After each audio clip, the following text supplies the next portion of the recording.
This is VOCM Open Line. Call 709-273-5211 or 1-888-590-8626. The views and opinions of this program are not necessarily those of this station. The biggest conversation in Newfoundland and Labrador starts now.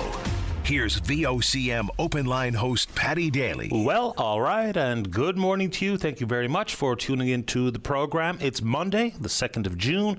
This is Open Line. I'm your host, Paddy Daly. David Williams, he's produced the program. Let's get the week off to a flying start. That requires your participation. So, if you're in the St. John's metro region, the number to dial to get in the queue and on the air, 709-273-5211.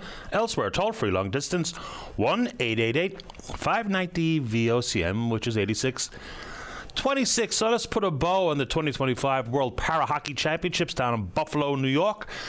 So predictably, the Americans and the Canadians find themselves in the gold medal match. About 5 minutes into the first period, Liam Hickey scores. Our very own Liam Hickey scores to make it 2-1 for the Americans, and then it all fell apart. 6-1 defeat at the hands of the United States, so we didn't repeat as world champions. Another silver medal for Liam. And sometime mid-morning today, we'll find out who will be the first head coach in history for the Newfoundland Regiment. Of course, going to be participating in the Quebec Maritimes Junior Hockey League this coming next hockey season. So team management will also be announced, so exciting times for them. And remember, there's a couple of really highly regarded people eligible for the draft that are from here. Ben Vitch and Quinn Norman, both highly regarded, and hopefully, maybe, just maybe, like Vitch is going to go in the top 10. We've got 2 picks in the top 10, so you know full well that having a local player for the local team is going to be good for everything. Not only because he's a terrific hockey player, but of course a few tickets as well. All right, so it is Lou Gehrig Day across Major League Baseball today. Now, you'll see all the players sporting the Gehrig's number 4 on their jersey. The Jays don't play today, so they did it yesterday. So it's raising funds and awareness for ALS. We used to call it Lou Gehrig's disease.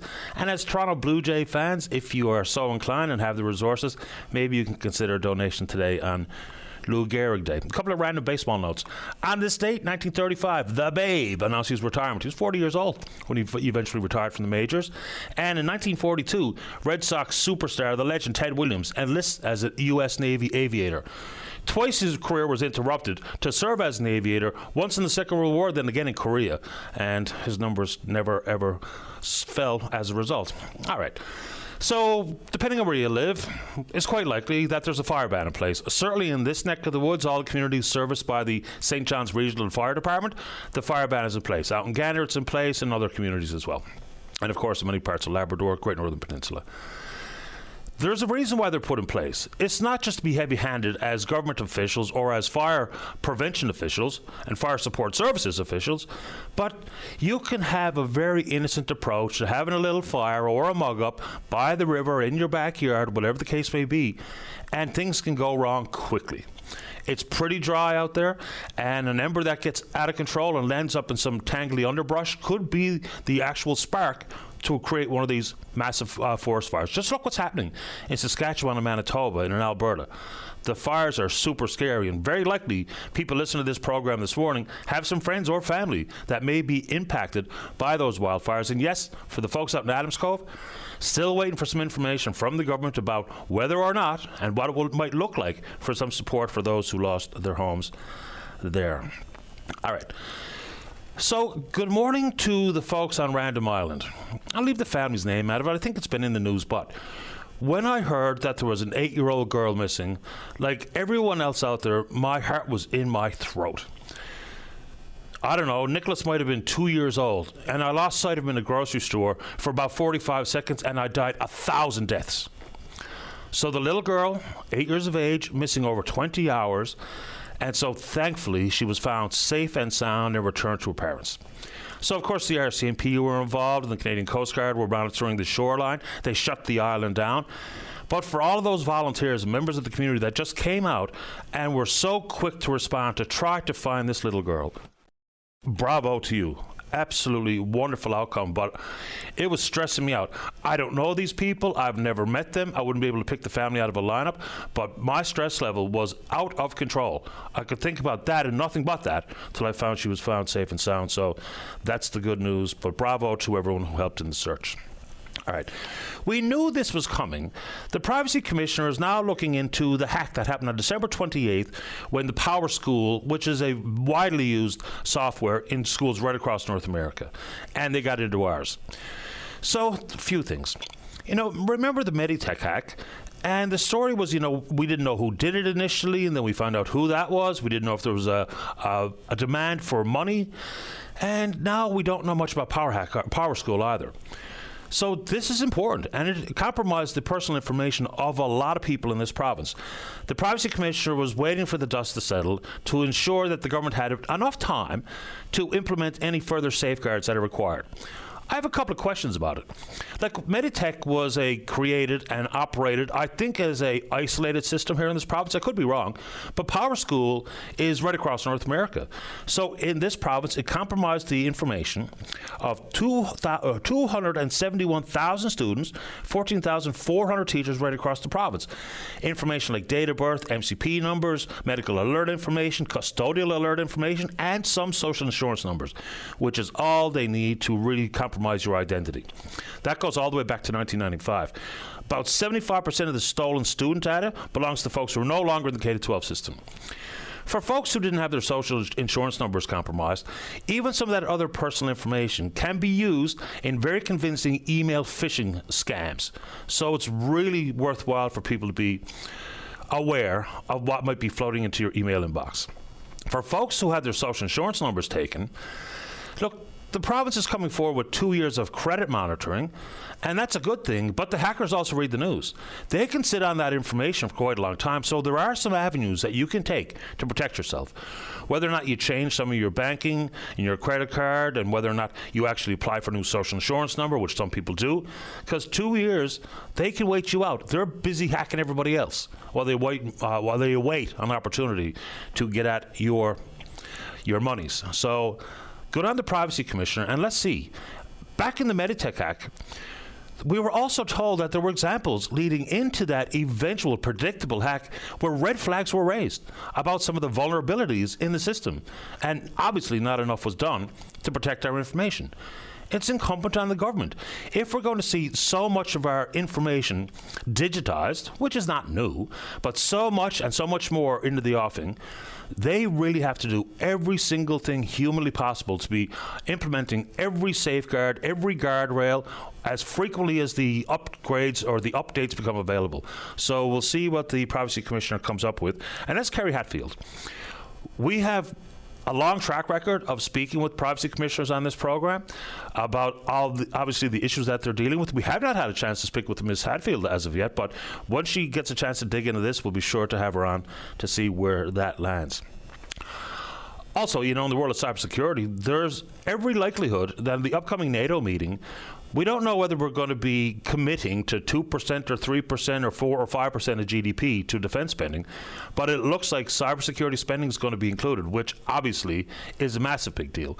Protection of our electricity grid, pipelines, freshwater delivery systems, banking systems. So I think that's going to be part of it. You want to talk about it? Let's do it. Last week we had a couple of calls from folks who have all of their ducks in a row to open up a child care centre and still waiting for the government. It would be helpful to know exactly what the problem is. There was a checklist that they had to go through to provide their application. We know the government is quite bullish on this affordable, accessible childcare, $10 a day in the regulated spaces. Then why the delay? They've got the buildings leased, they got the staff lined up, they got a wait list of children and families who are hoping to get a spot in their yet-to-be-open childcare facility or centre. So it's a big one. I heard from a ton of folks on that one over the weekend, and we're looking forward to speaking with you. All right. Also, there's a bit of a disconnect here, and we don't really know why this would be the case. That said, there is an ongoing wage review into home care workers. Spoke to Sarah King's predicament last week. She used to work in the agency, and now she's working as a self-controlled or a private sector home care delivery for lots of good reasons. Predictability of who your clients will be, predictability and more flexibility of your schedule, just makes a lot of sense to me. There was a new 5-year plan to see a steady increase in pay from $17.05 to over $21. The problem for those working in the private offerings, they're not included.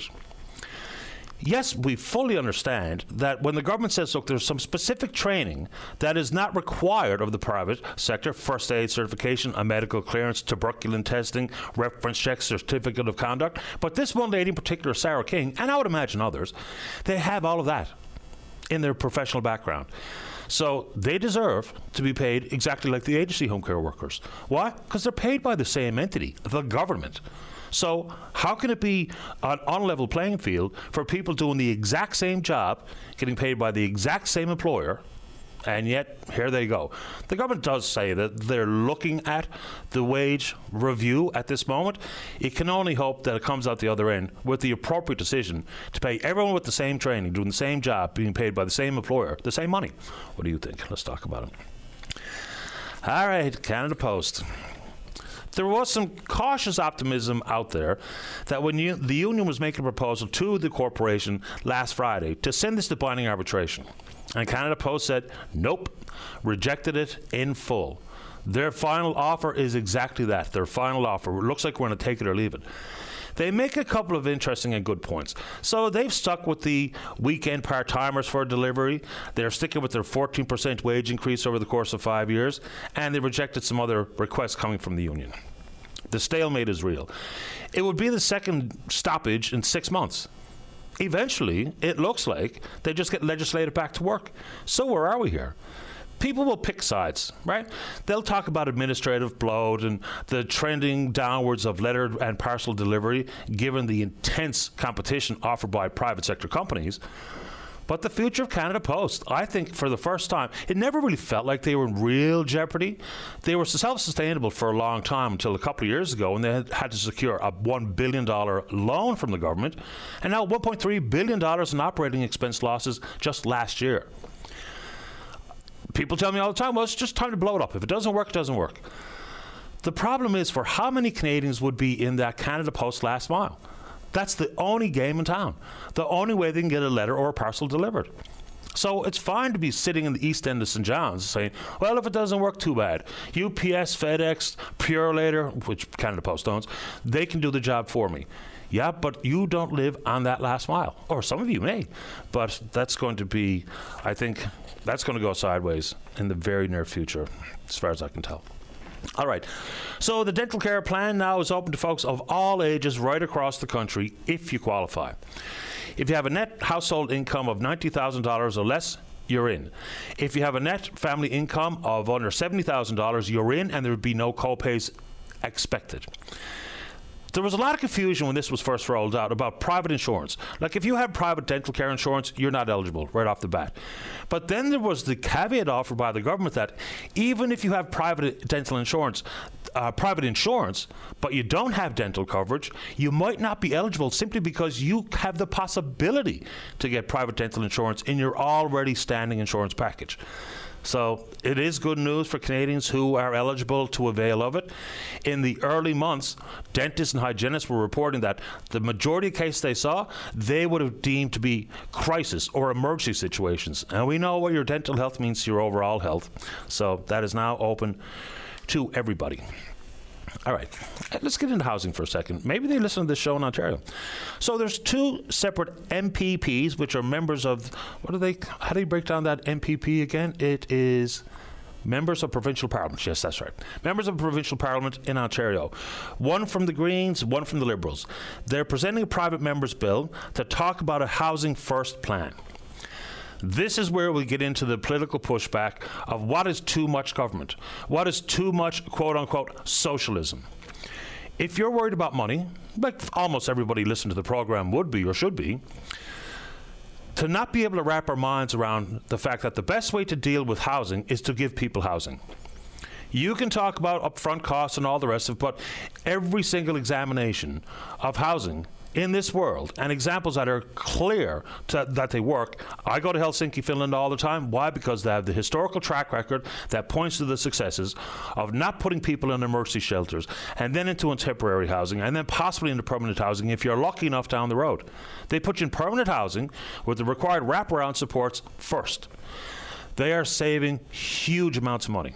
societal issues and interaction with healthcare and interaction with the criminal justice system are falling dramatically. So they're going to try it in Ontario. At least the private member's bill is going to propose that change in tune. It'll get obvious pushback. You know, we talk about, well, this is a capitalist society. It's built on the market. And in large part, you're right.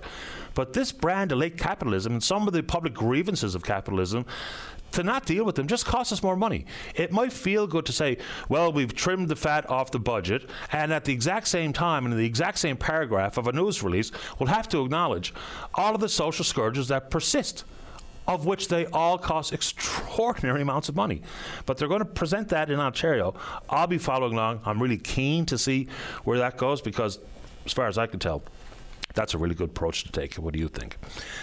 All right, so we know still news out there about Mr. Wakeham, the leader of the official opposition, asking for the government to pause negotiations as opposed to walk away from full. And that is not splitting hair. That's really an important caveat inside of this request coming from Mr. Wakeham, who's welcome to join us on the program with his thoughts. This is all about the concept that's been broached as far back as 1961 under John Diefenbaker about a national energy corridor. Now, should the MOU and the Oversight Panel include what that might mean and how it might impact this path towards definitive agreements? I would suggest yes. That sounds like it makes a lot of sense to me. But is pausing or walking away what we should be doing at this moment in time? In addition to that, so First Ministers across the country, the Premiers and territorial leaders, are meeting with the Prime Minister in Saskatoon today. This is all about, as we've heard many times, they've reduced regulatory timelines for approval for projects from 5 years to 2.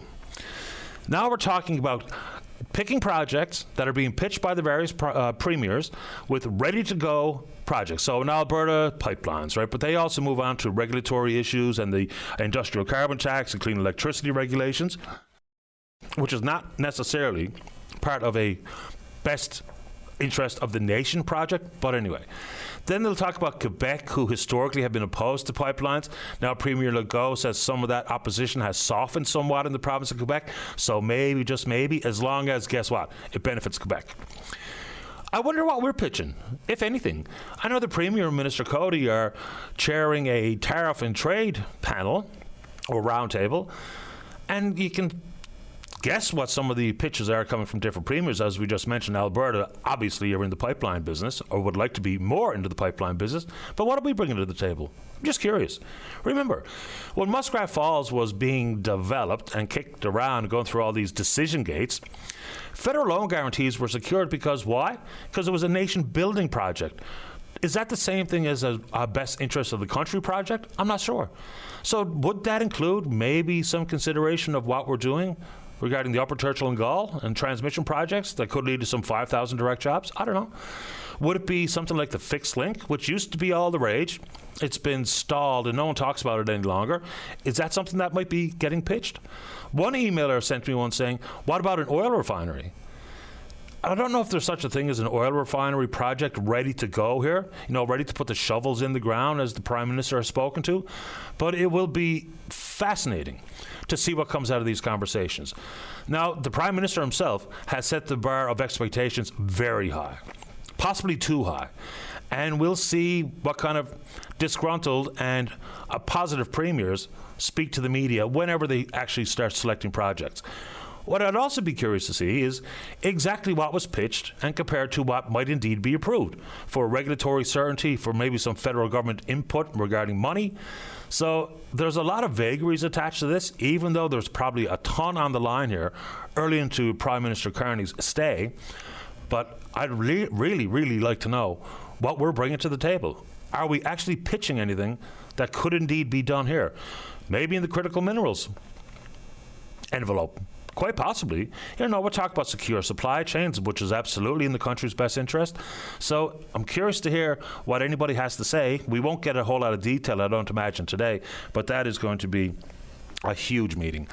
All right, a couple of quickies before we get to you. How are we doing on the phone, Dave? Got anyone in the queue? Well, today's a good day to get on the show, but a couple quick ones before we get to you. So we know the role of the monarchy is in question in this country, and there's a lot to it, and we should get into it. But it was on this date in 1953, 72 years ago, that Queen Elizabeth II was coronated in one of the first major international events to be televised. So apparently 27 million across Britain watched it live on the BBC, of course. So there was a huge debate at the time between Prime Minister Churchill and the Queen about whether or not that was a good idea. She rejected his advice and went ahead with it. It was the first live broadcast of any event taking place in the United Kingdom. It was broadcast in French, Belgium, West Germany, Denmark, and the Netherlands, which gave birth to Eurovision, which is also fascinating. And the first smallpox vaccination in North America took place on this date in 1800 in this province, which is pretty wild. In Trinity, apparently. I had some information popped up there, but I can't find it any longer. So there you go. I know on this date, 1967, the last studio album, the 8th for the Beatles, was released. Sgt. Pepper's Lonely Hearts Club Band. They knew they'd never have to play these tunes live. So all of the really weird would turn out to be extremely cool, enhancing and manipulating the audio, led to some fantastic tracks, and it's widely regarded as one of the greatest albums of all time. So released on this date, 1967. We're on Twitter. We're BOCM Open Line. You can follow us there. Email address is openline@vocm.com. When we come back, let's have a great show to kick off the week. That means you're in the queue to talk about whatever's on your mind. Don't go away. Welcome back to the show. Something I mentioned last week about the numbers of unclaimed bodies, of which I think there are 26 currently over at the Health Sciences Centre, that some people out in Harbour Grace had seen one of the names of a former resident, a fellow named Crane. And his name was Rendell Crane. He died in 2023 at the age of 72, and his body's gone unclaimed. So one of the restaurant owners out there, Pauline Yetma, she's at the, let's see here, it's Route 66 Diner Pub, trying to raise some funds so the community can come together and see the body claimed. Where the confusion, I think, lies for some is that, if I'm next of kin, if I'm a family member, the body will be released to me, but through a funeral home. So I guess there are some ways for people like Miss Yetman, who's doing something very kind, because it is quite sad where someone who you may or may not know from your community passes away and just lay there in cold storage in a parking garage at the Health Sciences Centre. So I guess the government is saying that they're willing to work with people to try to find a solution. If someone is so inclined as a community group or as a municipality or as a business owner that they'd like to help or try to be part of the final dignified solution for these people, then that's a good thing. But I guess technically speaking, the body simply gets released to a funeral home upon someone coming forward to claim it. We know that the legislation, which came into effect on the 1st of January, gave a lot of authority to the Newfoundland Labrador Health Services. So 2 weeks of searching for next of kin. And then, of course, they were talking about 5 days on the website. The website was just launched last week, so felt like that was a little bit late in the game. But now we are where we are. I guess one of the next questions would be for me, since all of this has happened, how much luck has the government had? Inside their 2 weeks of looking for the next of kin of however many people, 26, 28, whatever the case may be, how much success are they actually having on that front? It'd be nice to have an understanding of whether or not it's working as we hope it does, because it is pretty heartbreaking. I've looked at that list on the government's website. To scroll through those couple of dozen plus names, knowing that either people that care for them, related or otherwise, maybe simply don't have the money, and maybe, just maybe, there's an air of possibly don't care, whatever it is, to see so many people just go unclaimed after their passing is pretty sad stuff. All right. We've been talking about the issues regarding the need for a disabilities advocate in this province. There's an interesting charter challenge that's taking place regarding BC's Mental Health Act. There's a provision in it that say, groups and advocates say, that it denies patients the ability to consent to treatment. So it's being heard in the Supreme Court in British Columbia, and it's about a decade after it was first filed. So here's basically what it means. The challenge is filed by the Council of Canadians with Disabilities, and it says, anyone with involuntary status under the law is presumed to have agreed to psychiatric treatment, which could talk about some pretty invasive things like potentially electroconvulsive treatment and provision of medication. So To take away someone's ability to be able to make these final decisions does seem problematic. So what they're hoping for is to see the legislation changed, see it modernized, the Mental Health Act. They'd like to see that other family members are included. They'd also like to talk about, in addition to family members, maybe to see some patients' trusted neighbors before they are able to give verbal consent, to have a list of folks that they do trust, including some of their trusted neighbors and friends or other colleagues, to be incorporated into decision making as part of the process itself. This is a good idea, and the Charter Challenge just makes sense. It's the same thing when we talk about medical assistance in dying. At some point, you have to have these conversations, and this is a very contentious and controversial issue across the country. But discussions with your family and people who you trust, and of course the different doctors that you have to see before you're able to go down that path, same thing in the Mental Health Act.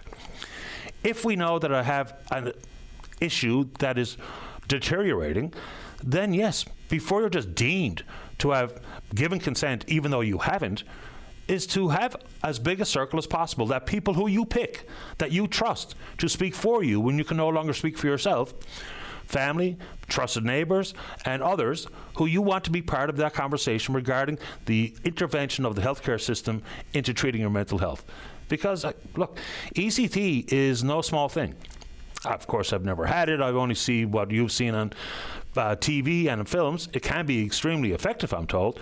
But for someone to be able to actually give consent for that to happen is probably an important part of this conversation. So that Charter Challenge out in BC, a decade after it was filed, finally being heard in British Columbia's Supreme Court. And we'll follow along with that one. Let's see, today's a good day to get on the show. We'll go to the break right on time, but right off the bat, if you're in the St. John's metro region, the number to dial, 709-273-5211. Elsewhere, toll-free long distance, 1-888-590-VOCM, which is 8626. We're taking a break, and then we're coming back. Welcome back. Let's go to line number 1. Bill, you're on the air. Good morning, Bill. Oh, hi. How you doing? Doing okay, thank you. How about you? Doing fine, thanks. You spoke to, on Friday, a lady regarding the disability program, and she gave out a number. And I was wondering, do you have that number close by? A number for what in particular, I'm sorry? This lady, I think her name was Helen. She was part of the disability office or disability. Yeah, it would have been Nancy Reid, who's the executive director at the Coalition of Persons with Disabilities. I have a couple of things scribbled down here. Let's see. I go back to my last week pile of paper. All right, what's this one here?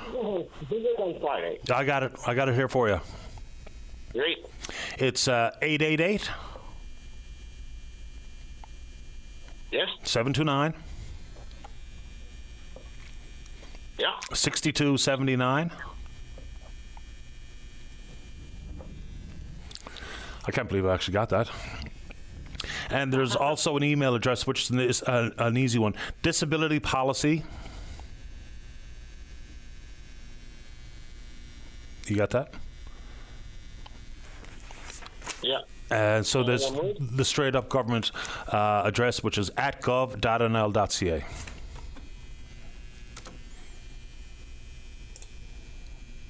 Got it? Yeah, I sure do. Well, I really appreciate your help on this. Thank you a lot. No problem at all, Bill. Thanks.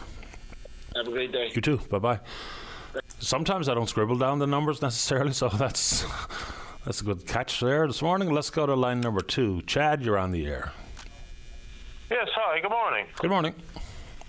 Morning, Barry. Chad, I'm a fisher here at 2J, Southeast Coast, Labrador. Yep. I called in this morning there.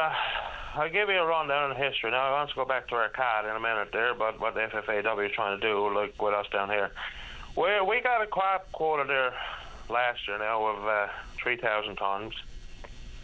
And ever since then, the union and fishers and in the island, 3L, 3K, have been complaining about 2J got this amount of cod. We've been fighting for this amount of cod for years, fishers here. And the union never had nothing to do with it. The union been against us, eh? But there's organizations and fishers here on the union and committees got together and put in proposals, and we fight it, and we got 20%, or not 20%, it was only 17% if it was done right. And now they're still trying to put in proposals this year, the FFAW did, that they don't want us left out of it. They don't want us to get no increase if there's any increase comes or nothing like this. And there's only a handful of fishers here on Labrador, here in 2J, I think, or on the Labrador coast. There's 95 licenses, groundfish licenses, that's what's here, compared to 3K got 641 and 3L got 841, right? They want us to take this away. We've been struggling for years and years down there with our crab, and we went from 330,000, that's my licenses, in crab. I went right on down to 40-odd thousand. I bought quota, and today I still only got 68,000 pounds of crab, right? Okay. And it's hard. Like there's a lot of other fishers here got a lot less. The inshore here, I got 5,600 pounds per license on a boat of crab, and there's supplementary fellas who were 65-foot boats got like anywhere from 35 up to 150. Now this is what we got a total. And our boats down here and try to run these boats and keep the maintenance up and provide for our families, right? So now, they want us to take that card. That card is the only thing that stove us the last few years down here to keep those communities alive on not only the fishermen, but the plant workers, the stores, the business on Labrador coast. And today, our union is still fighting to take this away from us. So how is the union trying to take it back from you? Because what kind of authority does the union even have on that front? So what exactly do you mean?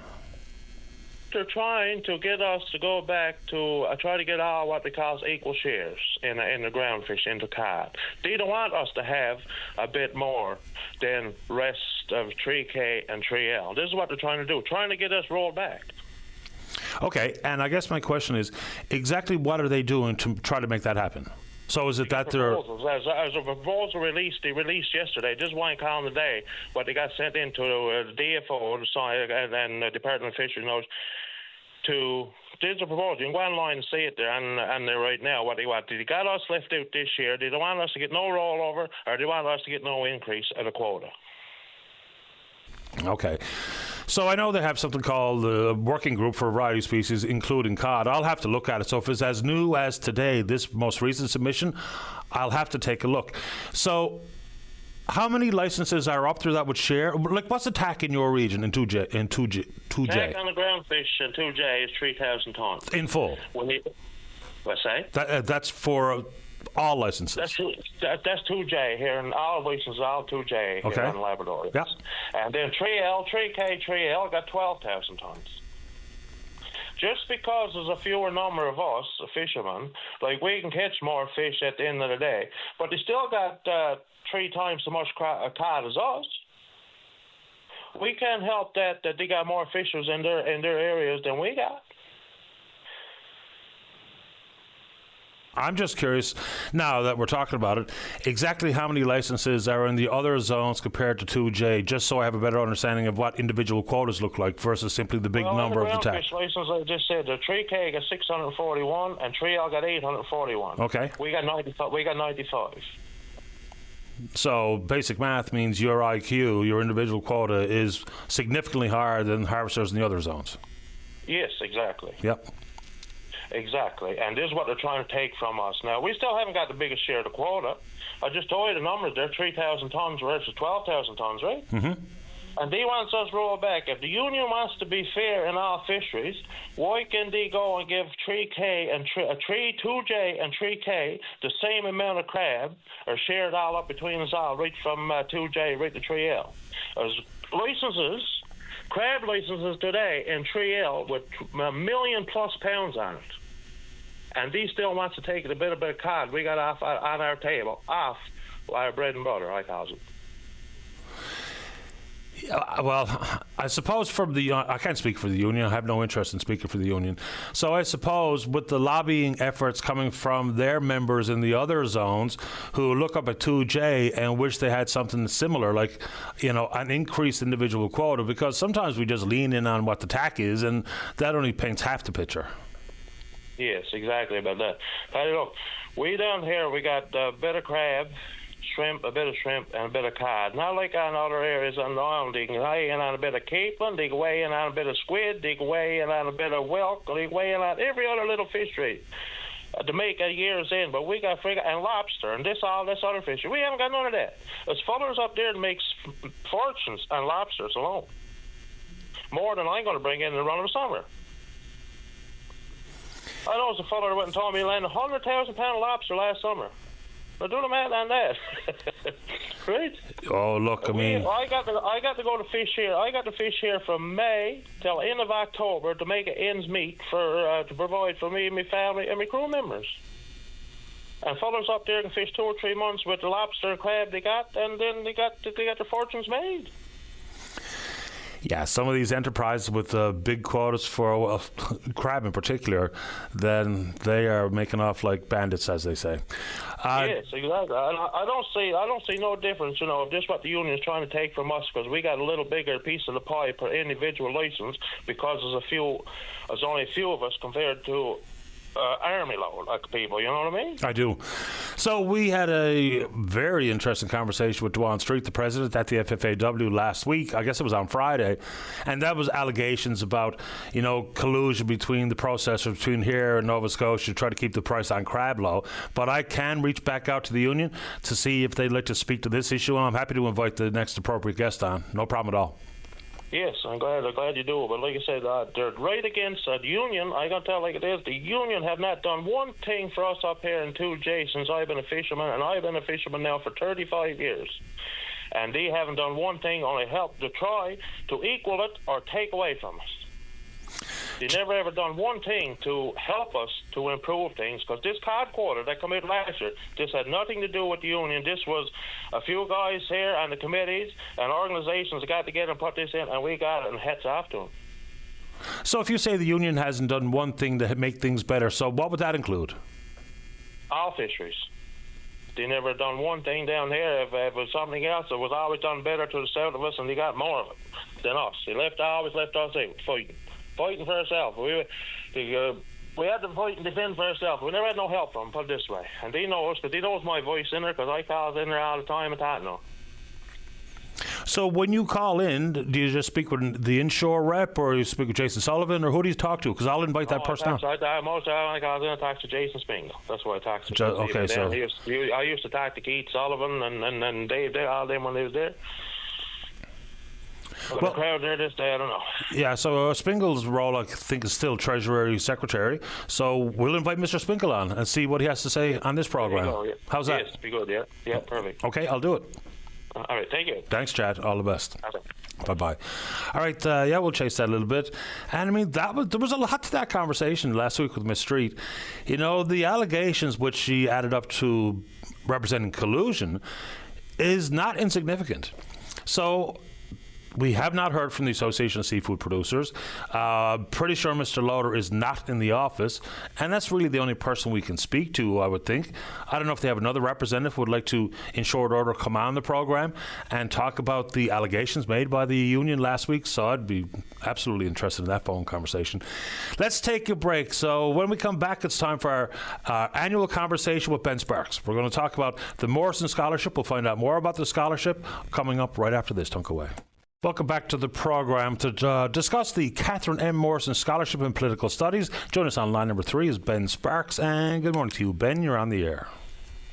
Good morning, Paddy. Thanks for having me again. Happy to have you on for our annual chat. I think this is helpful when we talk about the broad strokes, not just about the applicants and scholars of years past, but to talk about Catherine Morrison before we get into the scholarship itself. Yeah, sure, Paddy. I mean, it's always hard to talk about your mom, but we set this up 6 years ago now, if you can believe it, as a sort of way to continue my mom's legacy and her work, which was largely dedicated to helping those in need, those less fortunate, and also to improving the lives of everybody in our community. She did that in a number of ways to a number of social organizations and supported lots of different causes, and was always a very civic-minded and engaged person. So that's sort of where the genesis of the scholarship comes from, and we're really happy to be continuing that again this year. Let's talk about the ideal candidates. Before we get into last year's scholar, I'll find his name here now in a second. I think it's Tyrone Blake, if I'm not mistaken. That's right. From the best named community in this province, from Baytona. So we'll get into that in a second. But what makes an ideal candidate, and what's the value of the scholarship?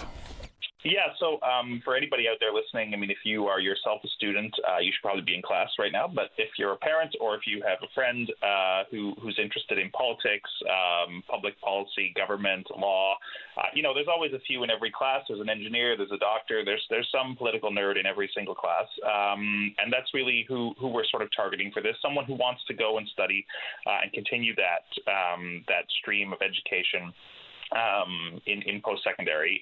The scholarship is worth $3,000, so it's not enormous, but it's not tiny either. It's definitely worth your time to apply, and that can make a big difference for somebody, depending on obviously your individual circumstances. So we try to lend a hand, and yeah, you just need to apply on our website by June the 27th. There's a little application you have to fill out, a little bit of personal information, and then there's an assignment, which is a civic-minded sort of assignment, not some 20-page essay.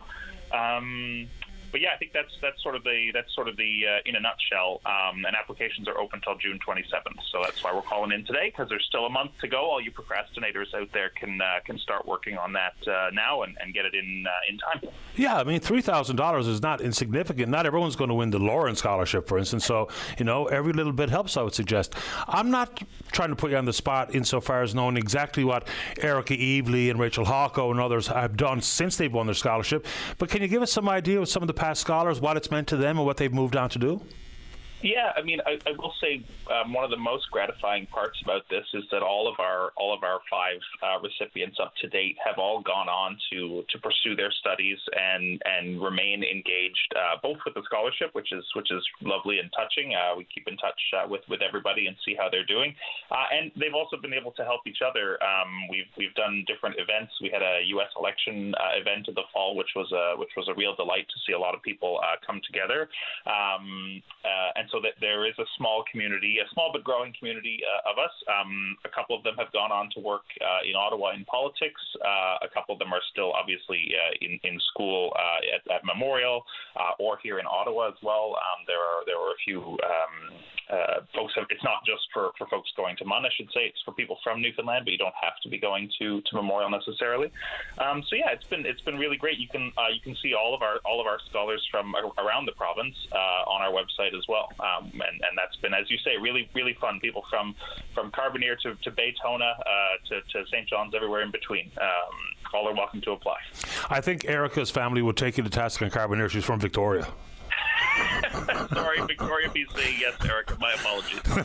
So I'm spread around the province. So, I mean, Rachel Hawko was out in Roshoon, and of course, Chloe Soper and Jill Squires are both townies from St. John's, Tyrone Blake from Baytona. So you've been able to pepper around the $3,000 to different parts of the province, which I think is also an extremely cool outcome here. Because, the concentration of students in high school, if we're just talking about the student population, the vast majority would be right here in the city of St. John's or in the metro region. So to know that Tyrone, who went to Lewisport Collegiate, was also a recipient, I think is a nice feature of this scholarship. Yeah, and one of my favorite parts of the year, Patty, is we actually send a poster and some material to all the high schools in the province, not just in town. And we've actually found that good old Canada Post, while it's still delivering mail, is really effective to get out into these communities, and it can make a really big difference for somebody. Maybe you're the only student in grade 12 in your school, and this might be of interest to you. So that was sort of the idea of the scholarship, was to try and encourage people to follow what they're interested in, and as you well know, Patty, we need more people to pursue the humanities, the social sciences, get involved in politics, get involved in their communities, and understand civics and government. And I think young Tyrone wants to go to law school eventually. So we peppered around the entire world of opportunities in the humanities and otherwise. So this is great stuff. So for moms or dads or nans and pops, because your potential scholar is in school at this very moment, well, at least we hope they are, take down the information. Encourage them to fill out the application. It's not onerous or too time-consuming, so it's pretty straightforward stuff. Maybe $3,000 could be in the pot of money to pay for tuition when you arrive at university, whether it be at Mon or in Ottawa, whatever the case may be. So the scholarship website is extremely simple. It's morrisonscholarship.ca. That's it. You got it, Petty. And listen, we look forward to reading all the applications, and I'm sure we'll be back again next year with another great scholar under our belt. I appreciate your time this morning, Ben. I'm sure Catherine would be extremely proud of what you're doing. No, thanks very much, Petty. Take good care. Cheers. Bye-bye. All right, bye-bye. Okay, let's keep rolling. Line number 5. George, you're on the air. Hey, how are you doing, Patty? Doing well. How about you?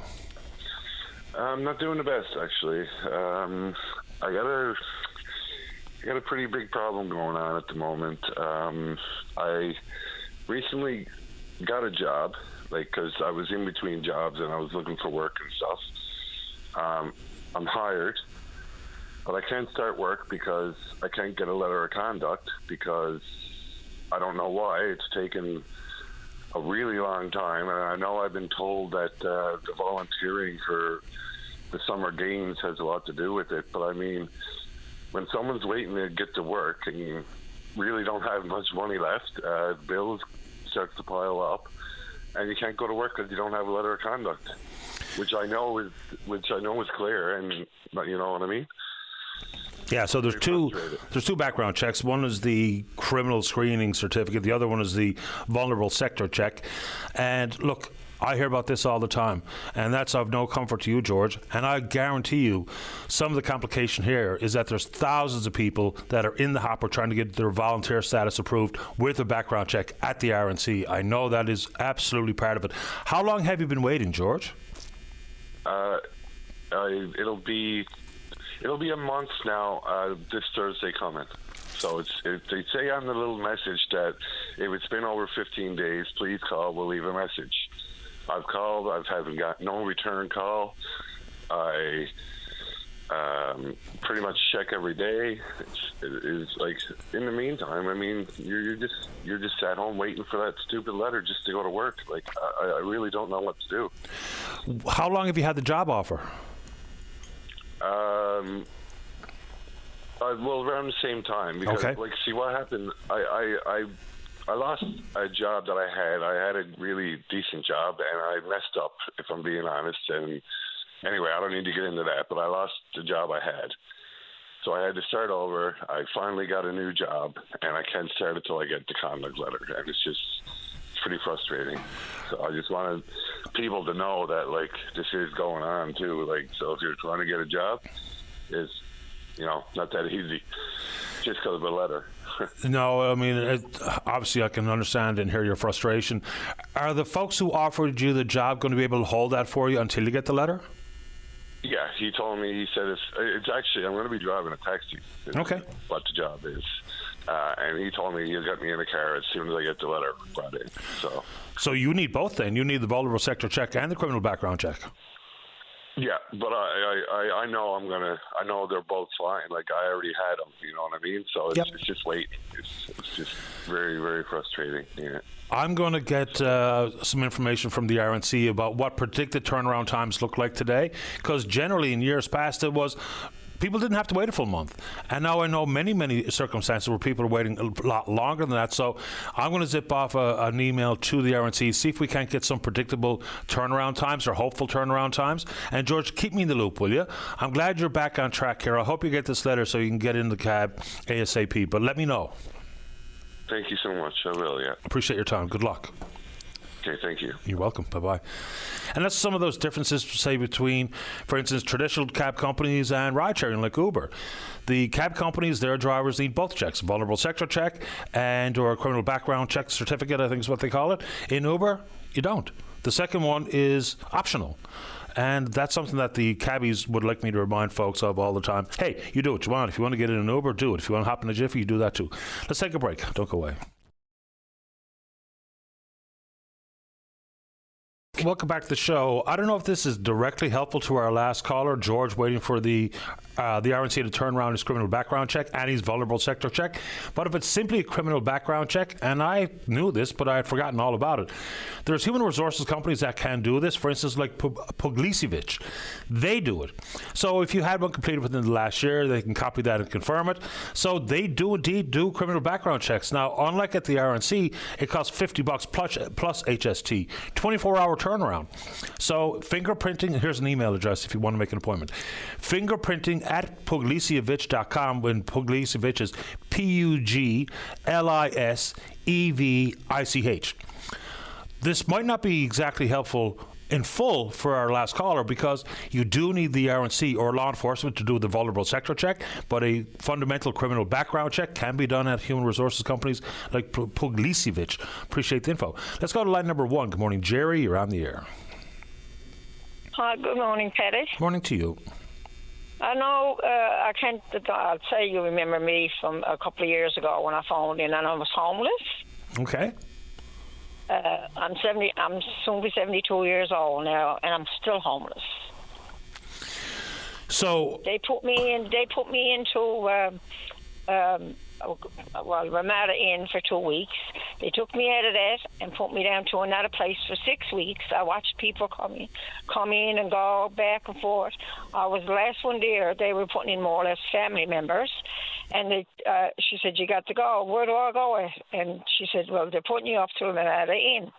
I said, okay. They put me there for 1 weekend. I said, now where am I supposed to go? Don't know. So right then and there, I was in the car again. So this man was after leaving where I was at. So he took the dog, which the dog now is 12 years old. She got a massive tumor in her liver, so she's not going to last very long. And this man took her in, and then he said, you can stay here. You haven't got to go and get a place. But I can stay here. It's multiple of reasons. Plus, I'm sleeping on a love seat, which now I got pain from my waist down to the tops of my toes because of my legs and my knees and my hips. And I found the housing, the one that I deals with now. She won't get back to me for 6 months. That's the way it is. When we last spoke, you were living in your car, right? Yeah, I'm still, and that's what I got to go back to. And that's just a touch and go now, because that's soon be gone. What do you mean? You're going to lose the car? It's an old car. It's 14 years old, and I'm after getting a couple of pieces replaced on it, like, right? Okay. Yeah.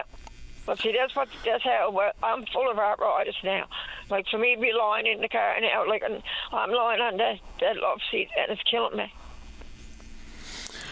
So, and I almost hate bringing this up because it's hardly a solution for many, but have you tried to inquire about places like the bed-sitting rooms or the emergency shelters? And I don't know if that's of any interest to you, because for most people it's not. That's what they had me in before, the emergency centres. Yeah. And like, I was there for 6 months, and I was content just having a one bedroom, and like, you had the kitchen and that, and I could take the dog down there. But all of a sudden, a lot of people came in, a lot of people went back and forth, and then she decided she's going to take families in. So where did that leave me? Everybody down there got a place except me. I can't afford anything else on my housing. And I filled out more papers and sent them to Dave Barnes. That's who the MHA was, and I've never got nothing back. Nothing. Are you on a wait list for housing?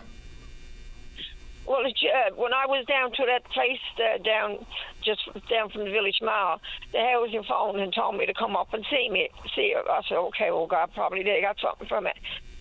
And the girl that was there, like, I used to phone the emergency line, like, right? Yep. And she said, well, I'm the girl that you phoned every day. Well, that's the only way I'm going to get help if I phone every day.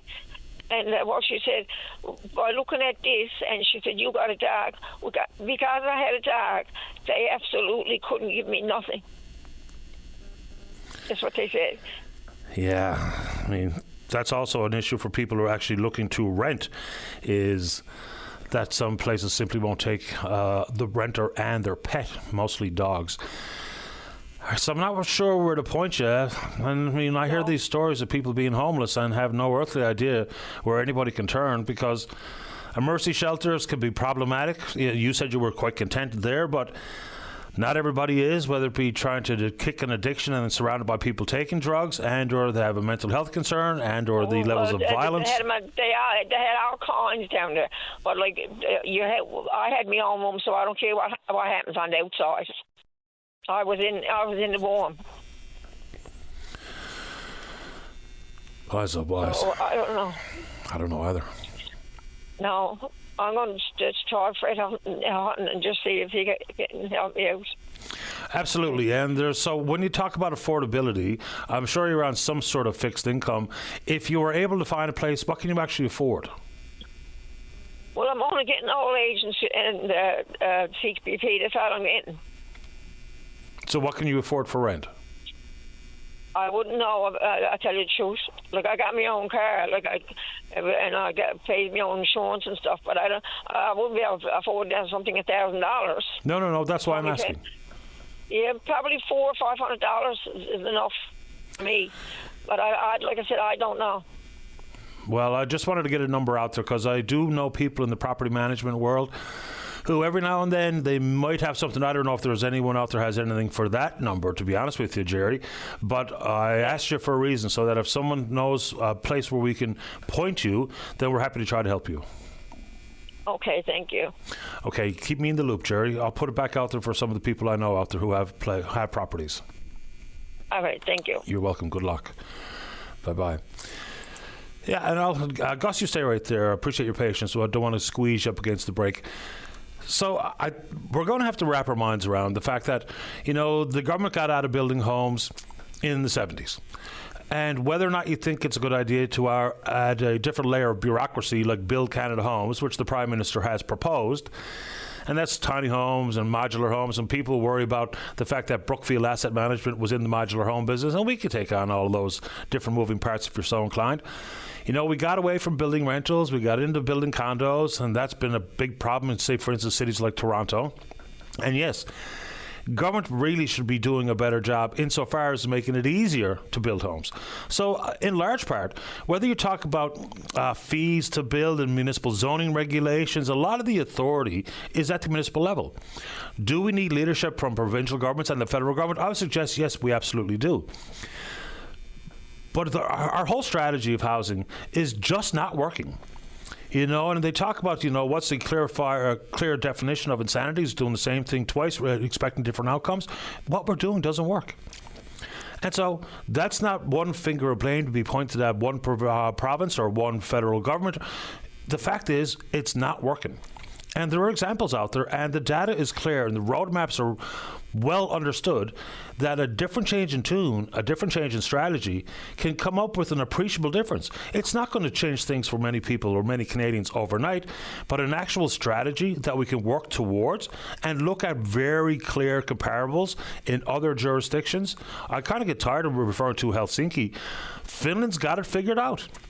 And they're spending less on housing and less on individuals when you talk about things like all the little boutique pots of money that people piecemeal together to try to come up with enough to keep the wolf away from the door. You add all of that together and then look at what they've done and look how the strategy has added up to savings, dollars and cents wise, and the numbers are extraordinary. Huge savings. Reducing the amount of folks who are homeless who might find themselves running afoul of the law or ending up in hospital. Those are things we have to consider. We can't just look at it like a roof over your head and all of a sudden that's all settled and solved. It's more complicated than that, but like many things that are complicated, many governments, maybe it's just they completely do not understand the problem and don't understand the potential solutions, but we're just spinning our wheels doing the same thing year after year after year. And what's happening? It's getting worse.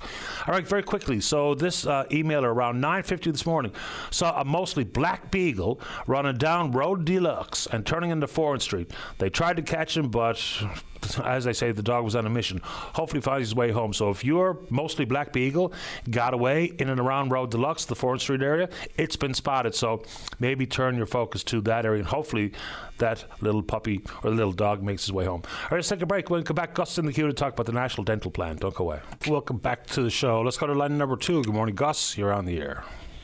Good morning. Paddy. Gus here. It's the first time talking to you on your program. I appreciate your time. What's on your mind, Gus? Well, just a few little comments here. The renewal notification for people who have been covered by the dental plan, I wasn't aware that you had to go to all the same rigmarole again the next year. But anyway, Service Canada in Fredericton are the people who are looking after notifying people that your time is up and you must do it all over again. Now, I got a letter there from the company, and my letter is dated May the 8th, and I received it on May the 29th here in Corner Brook. So it took them only 21 days to come from Fredericton to Corner Brook. Yeah, and I believe, correct me if I'm wrong, Gus, the deadline to renew was yesterday, wasn't it? It was June the 1st, which would be a Sunday. At least you would think June the 1st would be on a Monday, a business day, rather than having a day that people are not even working, neither are they. But anyway, that's not the highlight of the letter. My purpose in letting you know is to renew your coverage. Now, I'll just read this for you. And this is what you must do. You must file your 2024 tax return. But this is the most important. You must receive your notice of assessment from the Canada Revenue Agency, and then you can submit your renewal application. Now, I sent my income tax in a month ago. I've often waited 8 weeks for my income tax to be assessed, sent back and said everything was fine. But this letter is of no good to me, no importance to me, until I hear back from the Canada Revenue Agency telling me my income tax was fine, and now you can go ahead and submit your renewal application form. But in the meantime, June the 1st deadline has passed, and so I just sit here now, and this letter is of no good to me. However, I'm reading a bit further into the letter. It said I could use this telephone number, which I did just to see what that was all about. And of course, when you phone the telephone number to the government, it tells me using a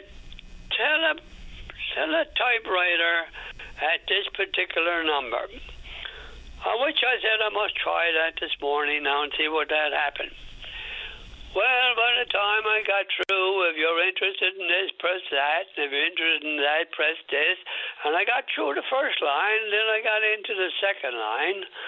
And by the time I got into the next line, I said to myself, now, you know, it's too bad in our modern age when everything was so advanced and everything, like when I used to work, when you phone a company and you're looking for an information, it's nice to talk to a real person, particularly in something that's complicated and you like to know, can ask a simple question, and instead of telling you to press this and to press that. And so as you can see, I'm not one of the new people who are very handy with the new smart telephones and stuff like that. But it would be nice if you're going to phone a government office that at least had somebody employed who can pick up the phone and say, hello, can I help you? I'm John Brown. What can I do for you today? But that's a long, long ago. So anyway, just to let you know, Patty, that it's no good sending in your renewal application if you haven't heard from the Canada Revenue Agency about your income tax. And mine has gone in a month now, and if I get it back before I put the Christmas tree up, I'll be very happy. It's a very interesting point because, like all of these government programs, you have to have filed your taxes. But to have to wait for the notice of assessment, like tax filing deadline was the 30th of April. And if you file, and many people leave it till the very last minute to file their taxes for one reason or another. So it's highly unlikely, if not extremely unlikely, that getting your notice of assessment back within a month is not going to happen. So for them to have, yeah, you're right. So to have the timelines as tight as that, and that's classic government. The left hand and the right hand living in completely different worlds. If we know that there's a month to get your notice of assessment to avoid gaps in care. So if you need to go to the dentist today, you're not going to get covered. So you're going to come out of pocket, and they're not going to reimburse you. So maybe the government can get out of its own way and make the June 30, or I guess the June 1st deadline, make it the end of June, so that we don't have people falling through the gaps, because it's not your fault that CRA hasn't sent you your notice yet. No, and I know during the COVID area, they were all taken off of people who filed with a paper income tax to get the rebates back to the people who noticed, and that was very important, you remember. I do. Just because you have the letter in front of you. Yeah. Okay, so if it talks about the fact if you did not submit your application, the deadline was for the 1st of June, but does that mean your coverage ran out on the 1st of June, or does it run out at the end of June? I'll tell you, I'll just read the line to you, okay? Okay. To avoid any gap in your coverage, you need to submit your renewal application by June the 1st, 2025. If you do not renew, any dental service received after June the 30th, 2025 will not be covered. That's black and white. Yeah, it is. I only asked because you have the letter in front of you. I don't know what it looks like. Yeah. Yeah, so I guess fundamentally here, government needs to understand the delays and the time frame associated with filing my taxes on time, getting my notice of assessment to qualify, remain eligible, I guess I should say, for another government program. So that at the very least. Yeah, so I just wanted to, not that I'm complaining about this, because the government, God only knows, they're into enough of programs now and trying to keep ahead of all the departments and what they're doing and the timelines and that. My God, the night. I don't think I'd want a job for all the tea in China. I'm with you. I appreciate the time, Gus. Thanks for the information. Okay, Patty. Thanks for your time, too. Goodbye now. Goodbye. Take care. Yeah, I mean, the timeline's just too tight. I filed my tax on time. I haven't had my notice yet, my assessment notice. Right? I have no idea when I'm going to get it. So for folks who are able to avail of this, and look, it's not for me to say, well, just do it online. It's easy enough. Some people absolutely will do it online, and you do have to re-register. We know that to be true. We've talked about that on this program in the past. Anyway, we'll chase that a little bit. Let's take a break. When we come back, we're going to Labrador. Say good morning to the Mayor of Wabush, that's Ron Barron, to talk about the fire services that are in place in his region. And I guess to give him the heads up, we'll probably talk about connectivity as well, because there was a power outage there because they are not hooked up to backup power, like, for instance, say their neighbours over in Lab City. Ron Barron right after this. Don't go away.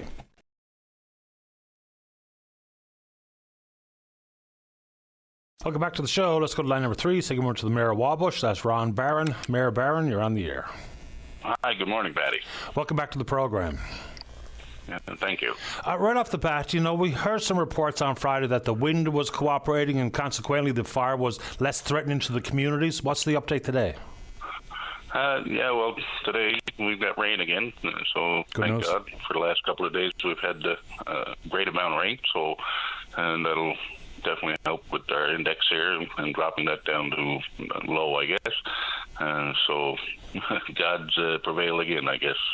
Seems like that's probably the only thing we can rely on here sometimes in Labrador. So, and that's mouthful.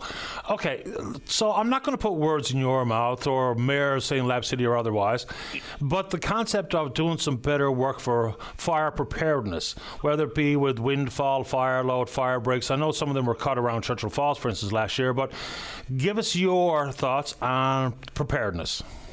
Well, some of that works. I mean, even back when we had our fire in 2013, the people that were on the ground here with us then identified one spot because we have natural fire breaks around our community with some lakes and with a big tailings line and a mine, so they give us natural fire breaks, or man-made fire breaks, I guess. And we identified one spot that was identified at that time, and that was cleared. So basically around the town, we're pretty well good. We have identified another spot across from our town here, across from Jean Lake, that possibly could use some of a break, because there was one there put there years ago, but it's since grown in. So it's time probably to get a look at that one and address that area, make sure that we can do everything possible to make sure that we're protected. And then we talk about where we concentrate fire services in this province. If you hear from Jordan Brown and others, that they say there's far too much concentration in central Newfoundland, the island of, as opposed to places like in Lab West. So what's actually in place where you live? Well, right now, there's no plane on the ground here. Granted, it's been over in Churchill Falls, helping with the fire over there. One time our forestry officer used to employ 5 full-time firefighters or forestry officers here, and in summertime, 3 or 4 seasonal firefighters. We don't have that. There's 2 guys on the ground here now. So what puts out fires, Patty, is resources, and that's boots on the ground and those resources in the air, whether they be water bombers or helicopters, that drop water on the fires from them. It was only because Jordan Brown this past Tuesday got on the phone and called the minister, where's our planes to, with the index being extreme here? Why aren't they here on the ground? That was supposedly going to happen anytime we have extreme or high indexes here, that plane would be here in Labrador West.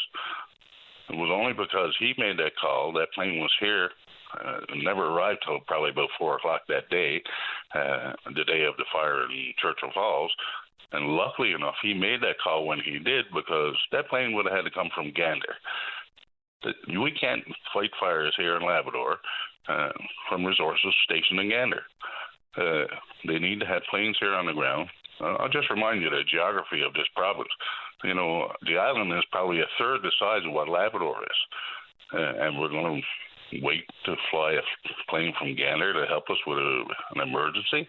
It doesn't make sense. Again, you can talk about the science. The former minister, that's why he talked about the science. Well, we've had experts here too. The only way you can predict what's going to happen the next day, or try to predict, is what the weather forecast is giving you. But that doesn't always cooperate. I can remember talking to the gentleman here back in 2013 when we had the fires here. They didn't know what happened. That fire jumped 10 kilometers in one day. They couldn't believe it. So, unless Mother Nature plays along with you, you can probably do something. But when she doesn't, things can be turned around pretty fast and detrimental to your community. Look at the people up in Fort McMurray. Within an hour, that fire was gone. And look what happened there. Yeah, just look at what happened in Adams Cove. It was on top of them in heartbeat. You can't always bet on the wind cooperating or the rain cooperating, so you're not wrong. I can't remember the exact total, but just for context for folks, the Labrador itself is, I think, almost 300,000 square kilometres. You could put the entirety of the United Kingdom in Labrador with space left over. So we're talking about massive landmass. I know people can picture it in their mind's eye, but just think about it. The entire United Kingdom could fit in Labrador with space left over. So that's one thing. You would think that when the province is going to put a 5th water bomber back into the fleet, that their natural home for that would be in Lab West. Well, for 35 years it was. Yeah. Now all of a sudden, it's bureaucracy that's playing out here as far as I'm concerned. We used to have people on the ground here calling the shots in Labrador, in Goose Bay it was, but that's all changed. That's all on the island now. So the bureaucracy is what's playing out here, and cost savings is a big thing. So at what cost is our communities, the price they got to pay if we don't have that stuff here? I've been fighting for this water bomber ever since I left here, because it was only going to be gone out of here temporarily because they were doing work on the runway out here, and it never came back, And time for that plane to be said that plane will be stationed in Labrador, and the resources put here to make sure in Labrador West to protect our communities. We've seen, the economic downfall of having those fires in the air. Imagine if we didn't have that plane here the other day, and thankfully they had a couple of helicopters in Churchill Falls, what would have played out if we lost that power plant? There's value to having those planes here, because heaven forbid that power plant burned or the resources here in our communities burned and we can't produce iron ore, because we're a big economic driver for this province, and they seem to forget that all the time. I always say, we pay for the pie here in Labrador West. We're sick of the crumbs you give us. We want a piece of it now. So we want a piece of that back, and that's a water bomber and the crews on the ground here to make sure that we're adequately protected. Last one, or maybe not last one. So connectivity. So there's been a long-running concern of Walbush as well. So you had a power outage last week. Thankfully, it only lasted a few hours. But how is Lab City connected for backup power versus how you are not connected? Well, Labrador City Power, they're taking power in out of Quebec. There's a line that allows them to feed some power. Not all Lab City gets powered up when this happens. They have to do rolling, moving it around, I guess, to make sure they give everybody a chance to, keep the freezers froze or what have you. So because of the main switch station here, we're not able to transfer that power to Wawash. So in our conversation since that, there's plans to do the upgrades to the system here that will allow for that in the future. Back in the day, and I guess this is why it probably got overlooked, when Wabash Mines was Wabash Mines, the backup power came from them. They had big diesel engines in there that powered the community in the event that we lost the feed from Churchill. So that connectivity is no longer there. But that could be an option that could come back. Whatever is going to make sure that in the event that we get into this power outage like what played out last year, that doesn't happen. We can power up our community and make sure that we got lights here and some heat to keep these communities okay, because at 30 below zero, it doesn't take long for everything to freeze up. So. Obviously not, and this one just popped in my head. So with the mining activity, there's supposed to be a 5-year requirement for an updated dust study. We know what the dust does, we know what the impact is, but things change over the course of 5 years. Has that been renewed yet, as of your knowledge? Not that I know of. If you looked here the other day with the winds that were here, it was terrible here in our community with the dust.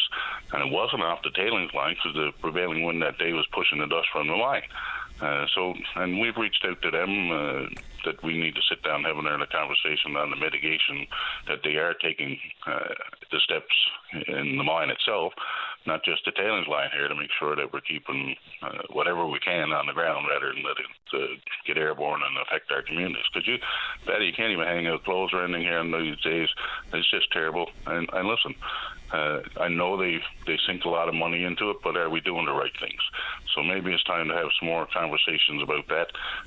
And government, they got to be in part of this. And I know that we're part of a new group here, not a task force, it's called an alliance now, that we are talking to government officials at the table all the time. It meets quarterly. So 4 times a year we get together with industry and the municipal and the federal and provincial levels where we're talking about this stuff. So this is something that we'll raise at the table there too, but more has to be done here to mitigate dust that's in the area. Anything else on your mind while we have you this morning, Mayor Barron?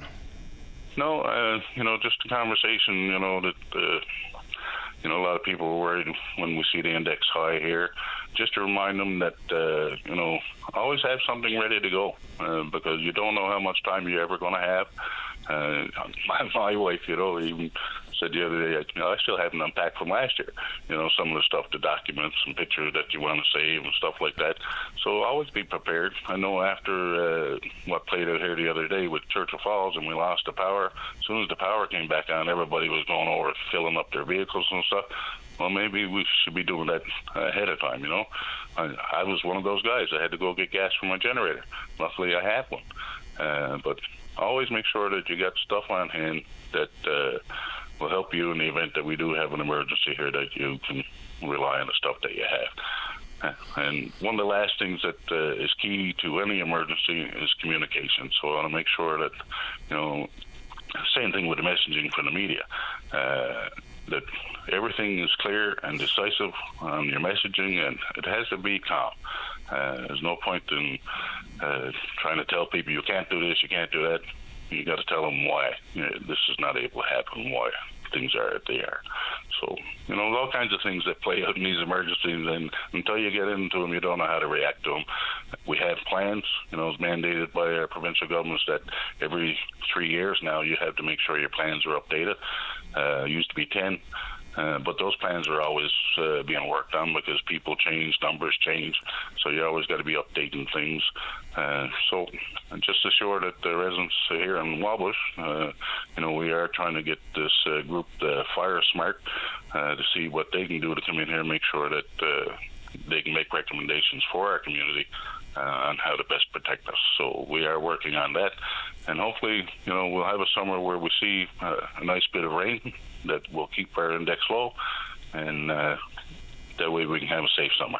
Appreciate the time, Mayor Barron. Thanks a lot. You have a great day. You too, sir. Bye-bye.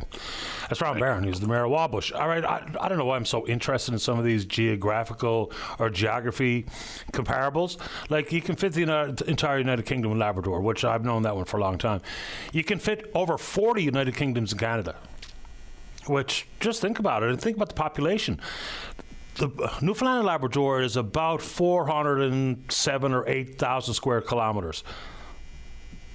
Japan is like 377,000 square kilometers. Population of Japan, 125 million. Population of this province, around 525,000.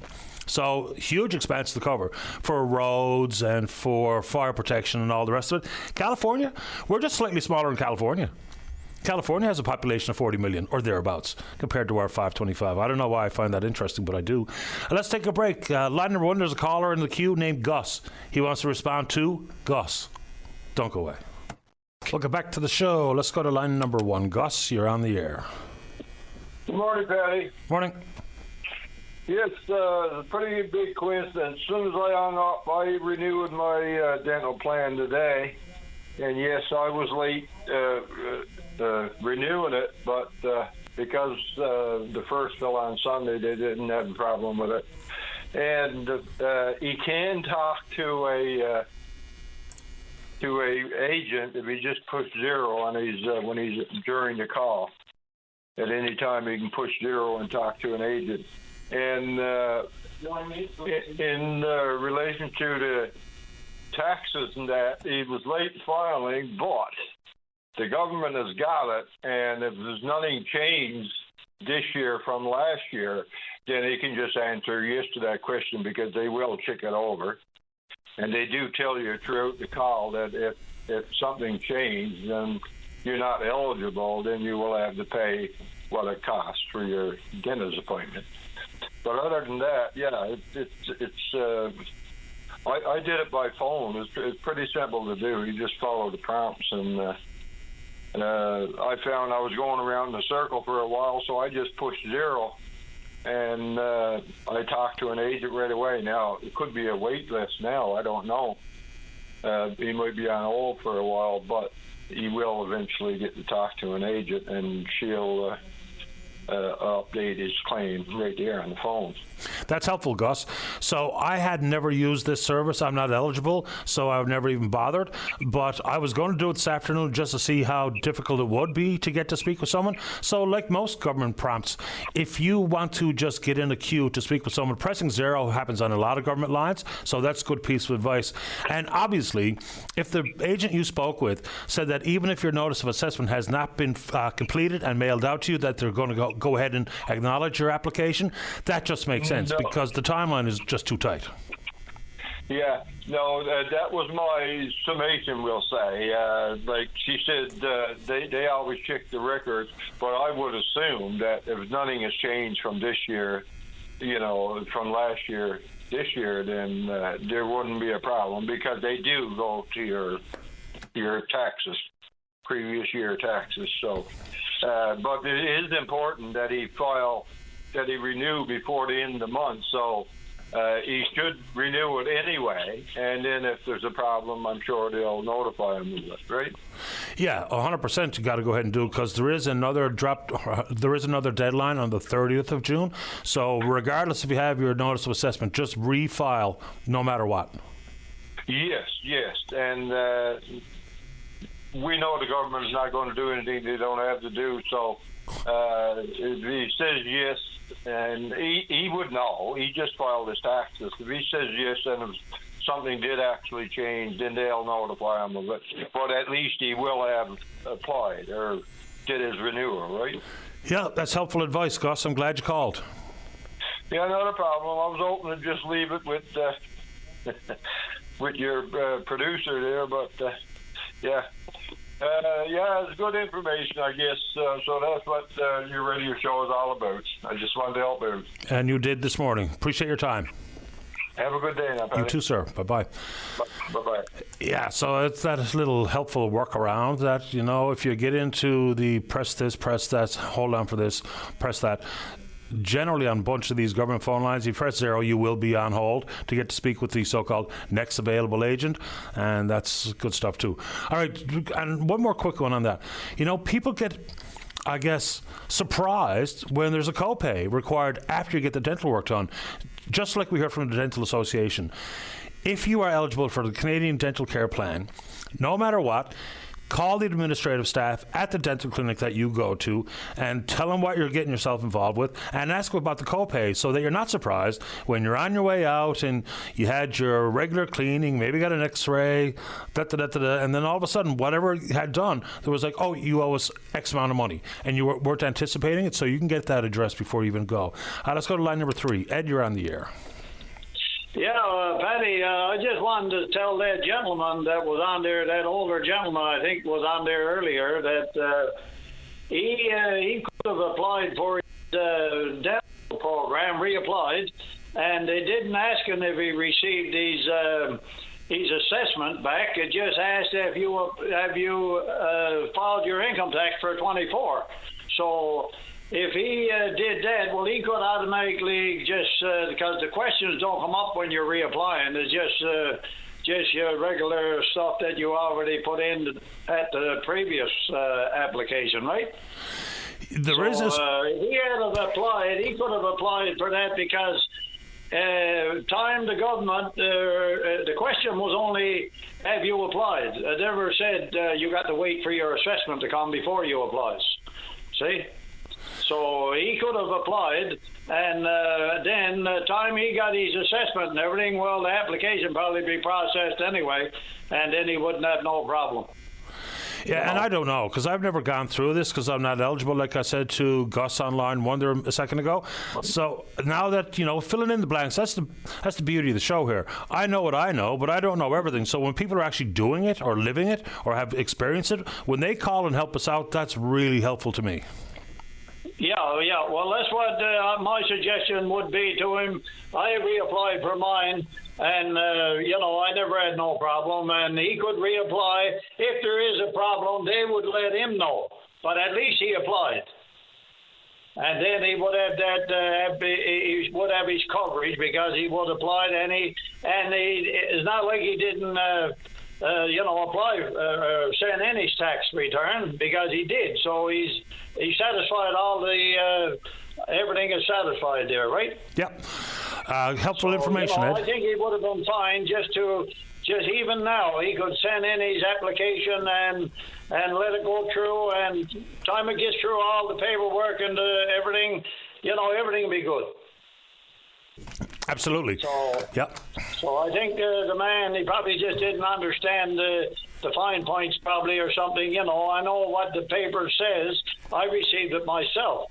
But the thing of it is, sometimes these things, if you've got all the things done, well then, you could go ahead and make out your application and let them deal with the rest of it, right? I suppose. I guess he was just trying to make sure that he wasn't on a fool's errand, or that he absolutely knew what he had to do and what the deadlines and the implications were. Because as the other caller said, he was only asked whether or not you filed your taxes, not whether or not you got your notice of assessment, which are two different things. Yeah. Yes, exactly. That's right. Yep. Yeah. Appreciate the time. I might alleviate some of the man's concerns there, and probably give him a little bit more confidence in doing that, Absolutely right, and I appreciate your time. Thanks a lot, Ed. You're welcome, sir. Thank you. Bye-bye. Have a good day. You too. Bye-bye. Bye-bye. All right, there you go. Let's take a break. When we come back, Ernest is in the queue. He's having a hard time connecting the union. Which one we'll find out. And John wants to talk about childcare. Don't go away. You're listening to a rebroadcast of VOCM Open Line. Have your say by calling 709-273-5211 or 1-888-590-8626 and listen live weekday mornings at 9 a.m. Welcome back to the show. Let's go to line number 2. Good morning, Ernest. You're on the air. Good morning, sir. Yes, Patty, I was trying to get on to the president of our union for the last, 3 or 4 weeks, and it seemed like she don't want to answer the phone, or she never calls back. Before she was elected there, I talked to her on the phone, and she told me to call at any time. I asked our staff rep here on the West Coast some questions, but I never got the answers that I was looking for. So I decided to call the FFIW, the president. But she hasn't seemed to get back to me. I don't know a reason why. I wish she would not talk to fish officers. I have no idea. So, and not that this matters one way or the other, but what exactly is your concern, Ernest, so we can just flesh it out a little bit here? Or if it's private, you don't have to answer me. No, there's issues that matter to fish harvesters on the West Coast right now. The 2-cent levy and, our halibut, things, and mackerel fishery stuff. Questions that I like to ask her, because we could put it clearly, even on open line. I wouldn't care if I had to answer the questions for the people of the West Coast and the Northern Peninsula, right? So she told me that she would answer the questions if she got elected as president, but I can't seem to get on to her. I don't know why. But there's only about 2 minutes of her time, but I'm sure she's not that busy, right? Anyway, so very good. And this is not necessarily specifically about Dwan Street, but it's amazing how we're told one thing when we campaign for a position and maybe not able to fulfill that promise when we get elected. And I have no idea how busy Dwan Street is. I have no idea what our callback list looks like. But is there anyone else at the union that you'd be willing or wanting to speak to outside the president? Most all the previous president, Patty, they always call me back, but Dwan don't seem like wants to call back or answer a text message or anything like that, right? I'm sure she's not that busy. She can't answer a few questions. So, if somebody else calls, she'd answer it, or I've heard her in Fisheries Broadcast or whoever, right? We're fish harvesters. We need answers, right? So I'm sure she's a good president, but why she don't call back, I don't know why. But anyway, other than that, I'd like to talk to her, actually, Betty. Yep. Yeah, fair enough. If you want to run the questions by me one more time, I'll try to get answers for you as well. I'd like to talk about the lobster levy, the halibut situation, and the mackerel fishery, which is coming up, and how to proceed a bait fishery here in Newfoundland for safety for all harvesters and when to open and things like that. There's questions that Newfoundland harvesters needs to hear. It needs to be answered, right? So for the upcoming season, she needs to hear it too, so she can put forward to DFO, right? So. Are there any changes to this year's bait fishery with the mackerel? Not that I'm not aware of what's going to come up there, Patty, because what happened last year, they opened the bait fishery on 2 different weekends. So having said that, one of the weekends was gale force winds. So we didn't go mackerel bait fishery at that weekend. So that's not very fair for DFO to be open on bait fisheries on gale force winds either. That's all I mean. So then the safety is on the back burner. Right? So a lot. I haven't said that mackerel don't always show up in one particular area, all province-wide on the same weekend or whatever, right? No. Same date. So just use an example, mackerel might be on the West Coast in July, but they might show up to October on the East Coast. So if everybody had a small bait mackerel fishery, well, they could fish it when it's safe to do so, and when the timing is right, and when it's safe to do so. That would be the fair way to do it to all fish harvesters, I think.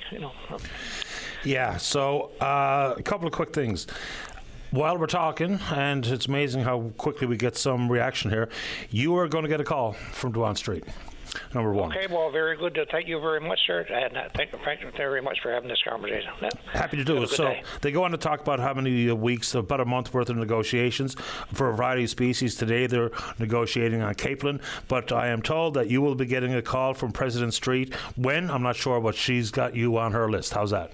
Oh, I'd gladly appreciate that. Because I was thought I was put on the back burner or something like that, right? So I don't mean to think negative, but I've been trying to get over to her last month, right? So. Well, anyway, thank you, Patty, for that, and nice chat with you. You too, Ernest. All the best. Yeah. Bye-bye. Okay, thank you. Bye. Here we go. So a call will be forthcoming. Good. Line number 4. John, you're on the air. Good morning, Patty. How are you? Top shelf today. How about you?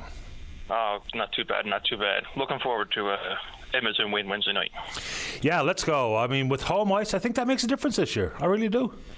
100%. I think home ice is a big advantage in the playoffs this year. Yeah. But besides hockey, I'm calling about the childcare situation in Labrador West.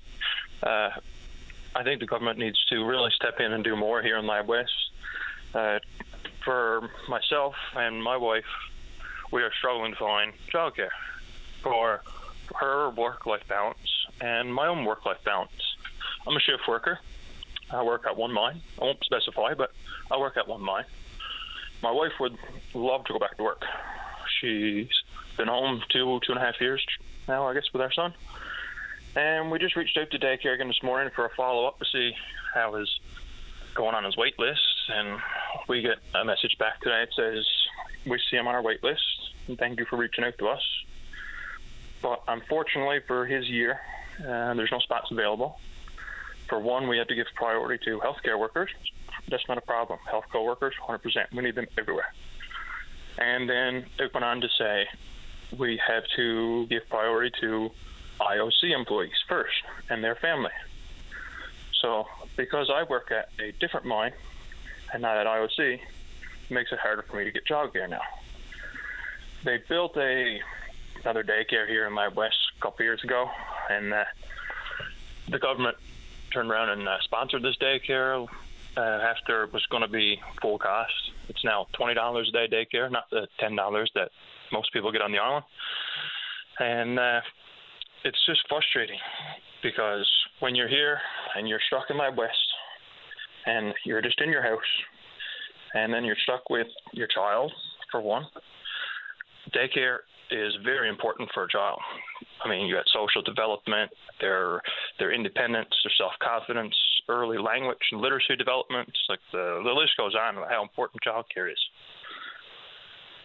Well, I mean, for every reason. Yeah, go ahead. Getting back in the workforce, and as you mentioned, just to be able to socialize. I know parents who were lucky enough to be able to stay at home with their children. It wasn't because they couldn't get daycare, but they stayed at home. But they still chose that they would send their child maybe 1 or 2 days a week simply to learn how to share and to be around other kids so that you're not that awkward kindergarten kid who doesn't have much experience with others. So there's every reason under the sun that you can think of why childcare is important, obviously. And the childcare here is for the lack of. I'm not doubting the daycare here. I mean, we have awesome daycares here. I hear nothing but good things about them. And that's great. They cater to all kinds of shifts, days, nights, long, short shifts, doesn't matter. Like, they cater to you. It's good. But we need more daycare. We need more daycare, and the government needs to step in here and help us out. So what does that look like? Because, we've heard from folks in and around Stephenville that they've been waiting for months to get final approval. They got the building, they got the wait list, they got the staff, but they don't have the final green light from the government. So what does government intervention look like here? You think they should build and take on the responsibility as a government for additional childcare, or is it pressure on the big mining companies to expand their offerings? What would you like to see done?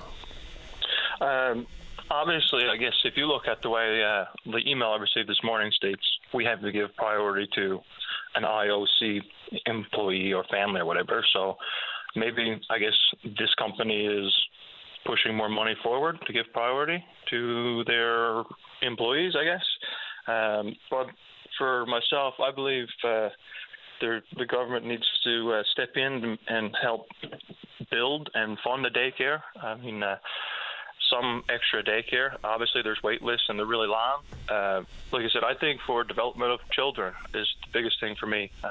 It exposes the kids, like you say, to all kinds of development skills that they're not going to get at home, like you said, like preparing them for their school to come in the years to come, getting social skills that they won't get at home.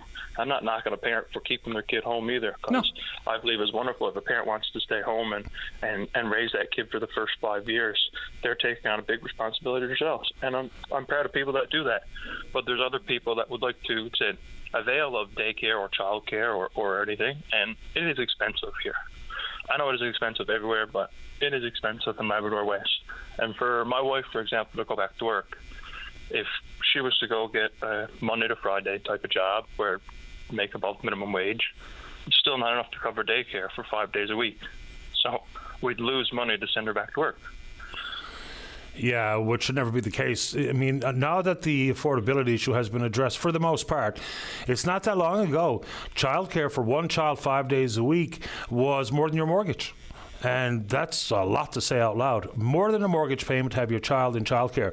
And, you talk about sharing and socialization and stuff. Inside the world of childcare, I try to remind myself to say early childhood education, because 90% of your brain is developed by the time you're 5. So there's tons of research about academic outcomes for children who have been in early childhood education and the benefits of things like junior kindergarten. So there's a lot there. John, I appreciate making time for the show, and I agree with you 100%. Thank you for letting me voice my concern, at least anyways, today. And hopefully, it hopefully falls on ears that may reach out and help us. Hope so. Keep me in the loop.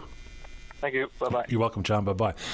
Very quickly, on behalf of a listener, so poor woman lost her wallet at the Tim Hortons on Harvey Road, or maybe around the Cabot Street area, Saturday afternoon. If you have found it and would like to be the honest broker and return it, here's a number for you to call, 709-690-7583. So if you found that wallet and you want to return it to its rightful owner, please do exactly that. If you didn't have a chance to jot down the number, get in touch with me and I'll pass it along to you. Let's take a break. Don't go away. Welcome back to the show. Let's go to line number 1. Say good morning to the Mayor of Stephenville. That's Tom Rose. Mayor Rose, you're on the air. Yeah, good morning and happy Monday, Mr. Paddy Daly. Happy Monday, sure. Happy Monday to you too.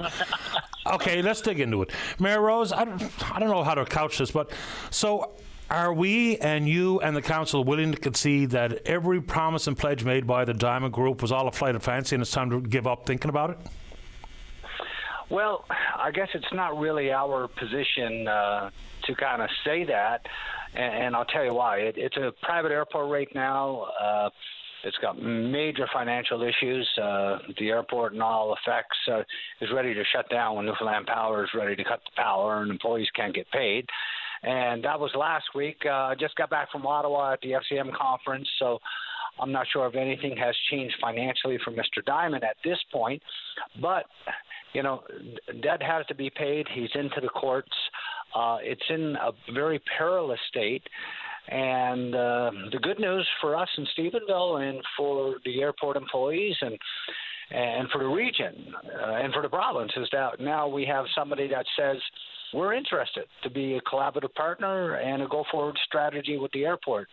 And it's out of my kind of pay grade to determine how that go-forward strategy is going to happen. But it's into the legal process right now.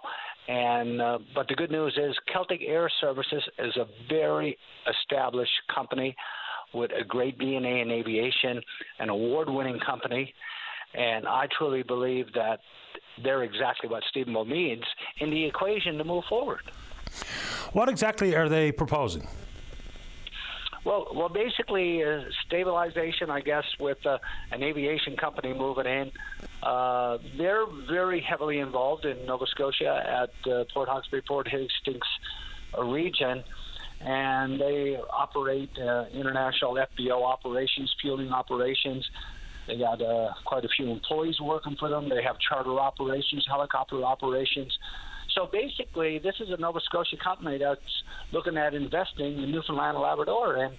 And as you well know, Patty, all of our airports need investment. And, they basically said in their press release, you need all levels of government working with airport developments because they are critical in attracting industry, and there's great socioeconomics with them. So, the feds have programs for airports with the Airport Capital Assistance Program. Sometimes municipalities get involved with grants in lieu of taxes. But you need the provincial government to have strong policy, too, and not just, selecting a couple of busy airports like they did with the funding for more flights into Deer Lake and St. John's primarily, and not looking at a Stephenville or a St. Anthony or a Labrador. It needs to be more broad-scoped, and it needs to be fair and equitable for all in all parts of Newfoundland and Labrador. When is the scheduled power going to be cut off? I'm not sure because it's outside of our, the power's not with the town of Stephenville. We don't own the airport. No, I know. And but we're hearing that it was supposed to happen last week, and it may happen. We're told that it's going to happen this week if they don't receive payment. So it's in a very perilous state. And we got a lot of operations at the airport. A lot of people don't realize. So you've got the airport employees themselves, about 15 employees. You have the Stephenville Airport Radio Service that's funded by NAV Canada for radio advisories and weather. You've got the Canadian Coast Guard that plays a secondary class search and rescue role in this country of ours, this vast country. And they were busy this past month, with the Lark Harbor incident and that container vessel going aground. And then you've got, the airport restaurant that is very busy, and they got employees. And, so there's a lot at stake. And the big one for us, too, is we have the Memorial University's Marine Institute. We train firefighters from all Atlantic region for industry, for municipalities, for airports. And there's a lot at stake here. It's from air ambulance. And when you look at a stabilization of the airport, Mr. Carl Diamond, he had great ideas. He was a visionary. But unfortunately, he didn't have the capital to back up his ideas. And we're talking, Patty, we've been talking on this for 3 to 4 years now. And we're at a point that, I wish Mr. Diamond all the best, that his capital comes in. But if he can't suffice capital to meet the debtors, meet payroll, and keep the power on, there's got to be a path forward. And, Celtic Aviation says, we don't know how it's going to roll out, but we want to be there. We see opportunities.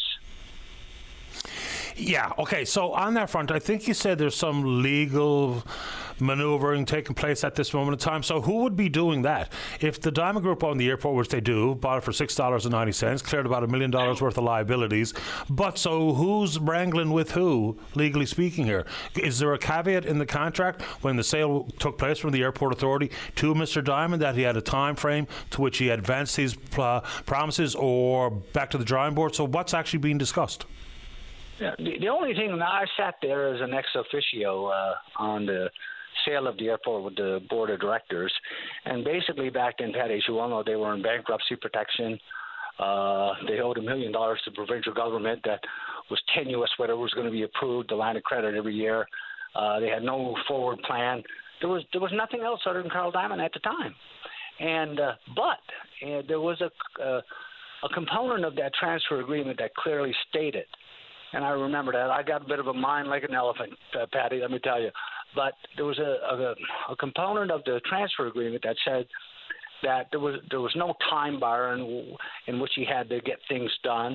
It was kind of open-ended. But it did clearly say that the airport had to continue operating as a commercial airport under Transport Canada's regulatory regime for Carl Diamond to own the asset. And as you well know, the airport can't be picked up and moved away. The airport's not moving. It's like a port. They're enduring, sustainable pieces of infrastructure, and they're critical to our sovereignty, our economics, our communities, our province, and our country. Yeah, and now, I mean, even if status has been compromised, it's now, I think, a registered aero drone. Same thing as Portachois or down in Codroy Valley, Clarenville. I mean, these are now what we call operational airports, so to speak. So I hope something happens here. I mean, for me, and I don't live out in Stephenville, so I'm not familiar with every single program and every single job, but even something as fundamental as air ambulance. And the government can say they've got alternative strategies in place, whether it be with road transport or using the airfield in Deer Lake or Codroy Valley or maybe helicopters. Boy, when we're talking about emergency response, I'm not so sure that passes the smell test. I'll give you the final thoughts, Mayor Rose, before I go to the news. And just one quick thing I want to say too, Patty. You know, federally we're talking about bringing down interprovincial trade barriers and building a stronger economic Canada. And I guess my strong message to the economic minds and the political leaders of our province is, you got to realize that if you get your airports and you support your airports, that's going to help your interprovincial barriers, and it's going to help business attraction, business retention, and tourism, and so much. You know, from defense to search and rescue to natural disasters. Airports are critical, and as the old adage says, never give up on a good thing. Appreciate the time this morning. Thank you, Mayor Rose. Okay, sir. Bye-bye. Bye-bye. That's Mayor of Stephenville, Tom Rose. Let's take a break for the news. When we get back, we'll talk about the water supply, the Upper Churchill Memorandum of Understanding, and then whatever you want to talk about. Don't go away. Local news now. A VOCM news update. This VOCM news is brought to you by Horizon Laminates, your local countertop manufacturer, right here in Newfoundland. 11:30, some sun and cloud, temperature 18 in St. John's. Good morning. I'm Sarah Strickland. What could have been a tragedy ended with tears of joy on the weekend when an 8-year-old autistic child lost on Random Island was located safe and sound. Mom Sarah Burton says Adeline Skinner ran into the woods in Weybridge on Friday afternoon and couldn't be found. That sparked an extensive search effort involving the RCMP, search and rescue teams, and countless volunteers. Burton says after the night had passed with no sign of Adeline, her thoughts started to go to dark places, only to be replaced by sheer joy. I happened to be sitting up at my kitchen table and talking to people and just kind of thinking, okay, well, she hasn't been found yet. What's the next steps or whatnot? And just heard people screaming. I mean, she's here. Wow. And she was in my brother's arms, and they were walking up the driveway. Burton says Adeline had wandered in behind Weybridge, crossed 4 brooks, and made her way to a house once belonging to Adeline's great-uncle. She was found knocking on the door of the summer home, which had been vacant at the time. Adeline was wet and covered in mud, scratches, bruises, and fly bites, but is otherwise fine despite her ordeal. As soon as she got into the house, she just went for the donuts and the muffins and everything that was around. She was very hungry, very thirsty, and as soon as she got into the ambulance, she went right to sleep. RCMP and Ferryland are seeking the public's help in their investigation into a recent theft from the Foodland in Bay Bowls. RCMP say someone entered the store shortly after 6 o'clock on Thursday, May 22nd, picked up a number of items, including meat and other groceries, and then left the store without paying. The value of the goods taken is approximately $500. The suspect is believed to have left the scene in a black Chevy Silverado pickup. Anyone with information is asked to contact the RCMP. The new Health Human Resources report released by government last week falls short of a true understanding of the crisis facing the healthcare system, according to the Registered Nurses Union. President Yvette Coffey says the report appears to be based on numbers that date back to the 1990s. She says suggestions that the situation is improving is based on data from 2022 and interpreted through assumptions from the 1990s. She questions whether that truly reflects meaningful progress. So we're basing our staffing levels, and this report bases staffing levels on the number of core staff from 30 years ago, not based on the acuity or the medical needs of the patients in the community and in the acute care and the long-term care setting. So that's where it falls short. Up next, I'll have your weather forecast. The Tim Powers Show. Join the conversation weekday afternoons at 4 p.m. on your VOCM. Welcome back to the show. Let's go to line number 2. Say good morning to the PC member for Stephenville Port, a leader of the official opposition, Tony Wakeham. Good morning, Tony. You're on the air. Hey, good morning, Patty. Before I get into discussions about the energy quarter, just heard the mayor from Stephenville on talking about the airport situation and the sad reality right now. It's about not attracting new jobs. It's about maintaining the ones that are currently there, and the operations, as you suggested, of Air Ambulance and the businesses. I spoke to many of the businesses that are out there, and there's real concern about stability and long term. So hopefully something can be worked out in the very near future to temporarily ensure that the Air Ambulance program and the businesses that currently operate out of there can continue to operate out of there. And where it goes from there, obviously, there's a lot of money that is owed currently by Mr. Diamond, and I'm not sure what the legal ramifications are of that. Who belongs inside those conversations here? Is this strictly between Diamond and who? Because clearly, I think the town has a part to play in this, because obviously they have unpaid taxes. They still have property taxes which have been billed to Mr. Diamond, which I understand have not been paid. So they're clearly a creditor as part of that process. And certainly from the town's perspective, this is an important piece of infrastructure. And finding that solution, I understand there's somebody now who may be interested in looking at the airport, which is good news. But what does that look like? How does it work? I think there's a role for government to help, to assist in terms of advice and be involved in those discussions. As far as throwing more money at it, that's a different issue. I don't think that's a solution.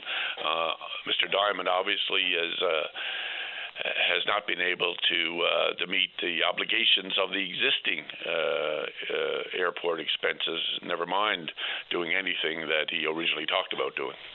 Well, I mean, it's one thing for unpaid property taxes, but certainly quite another when we talk about Newfoundland Power and the ability for them to cut off electricity, because that means it's over. It's defunct. Yeah. It's not a registered aerodrome. It's nothing at that point.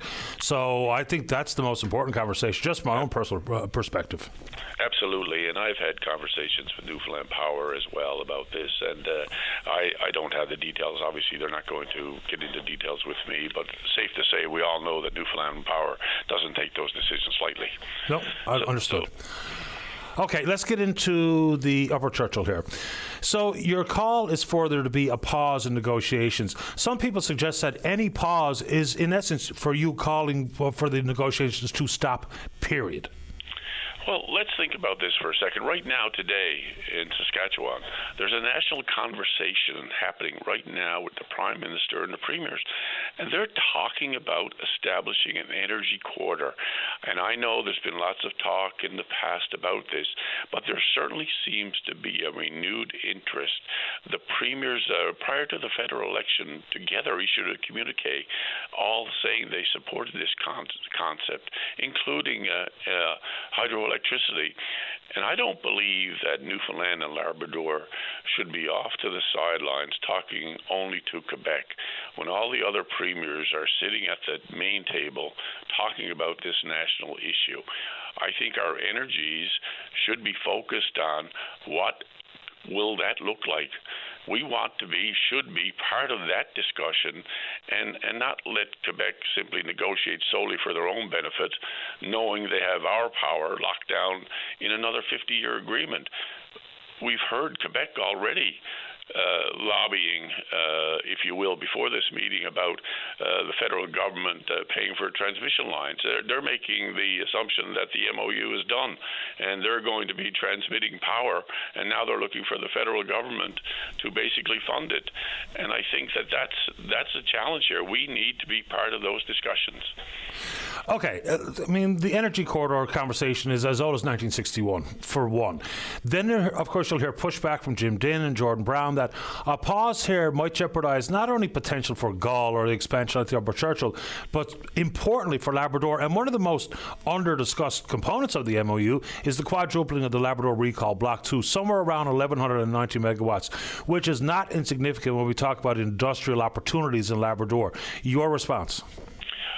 I I believe that what we ought to be doing is ensuring just that we get the maximum benefit for the entire province, and in particular Labrador when it comes to hydroelectricity. There are many parts of Labrador that are still run on diesel, as we know. I don't think that pausing this and focusing in on a deal that includes and talks about an energy quarter, I think that's part of the discussion right now. We're talking about something that will happen in the next 3 or 4 months. There will be an election. This shouldn't be about an election. This should be about generational talks. This MOU appears to be rushed, and I don't understand why we're rushing it. I believe that Labrador has a critical important part to play. We know the challenges in Lab West right now with housing. We know the challenges. I just heard one of your callers talking about daycare. I know there's lots of challenges in Labrador West when it comes to long-term care availability, when it comes to access to health care. There are lots of issues, and jobs, and the ability to do that. And if we want to talk about and sit down and do further negotiations, we have time to do this. Let's take this to make sure, though, that we fully explore what an energy quarter might look like, and how do we do that. But let's focus in on that particular piece, because I believe there will be more benefit for Labrador and the entire province. Let's look at the politics of it, because you mentioned election year here, and that's true. If you look at the province of Quebec, they get rid of governments really quickly in Quebec. One and done is generally the rule of thumb there. The opposition parties to Premier Legault, they are really poo-poo on this MOU. They are not on side whatsoever. They think it's a terrible deal. Is there a risk in your own political calculating mind that if government changes hands in Quebec, we might not even have a seat at the table because the new incoming government might rip it up like they said they would? What I believe, we should not be simply running to Quebec's timetable. And there's an arbitrary deadline that has been set of April of 2026. And that, to me, is not a way that we ought to be doing business. We ought to be focused in on what is the best opportunities for Newfoundlanders and Labradorians long term. Are we getting the best price? Or do we really want to sign 50-year deals? Who is going to be in charge of the Churchill River at the end of the day? And I will quote from you something that Hydro-Quebec said a while ago, and I quote this. It says, the agreement guarantees access to Quebec to a minimum of 7,200 megawatts of power for the next 50 years at a lower price than all renewable options in North America.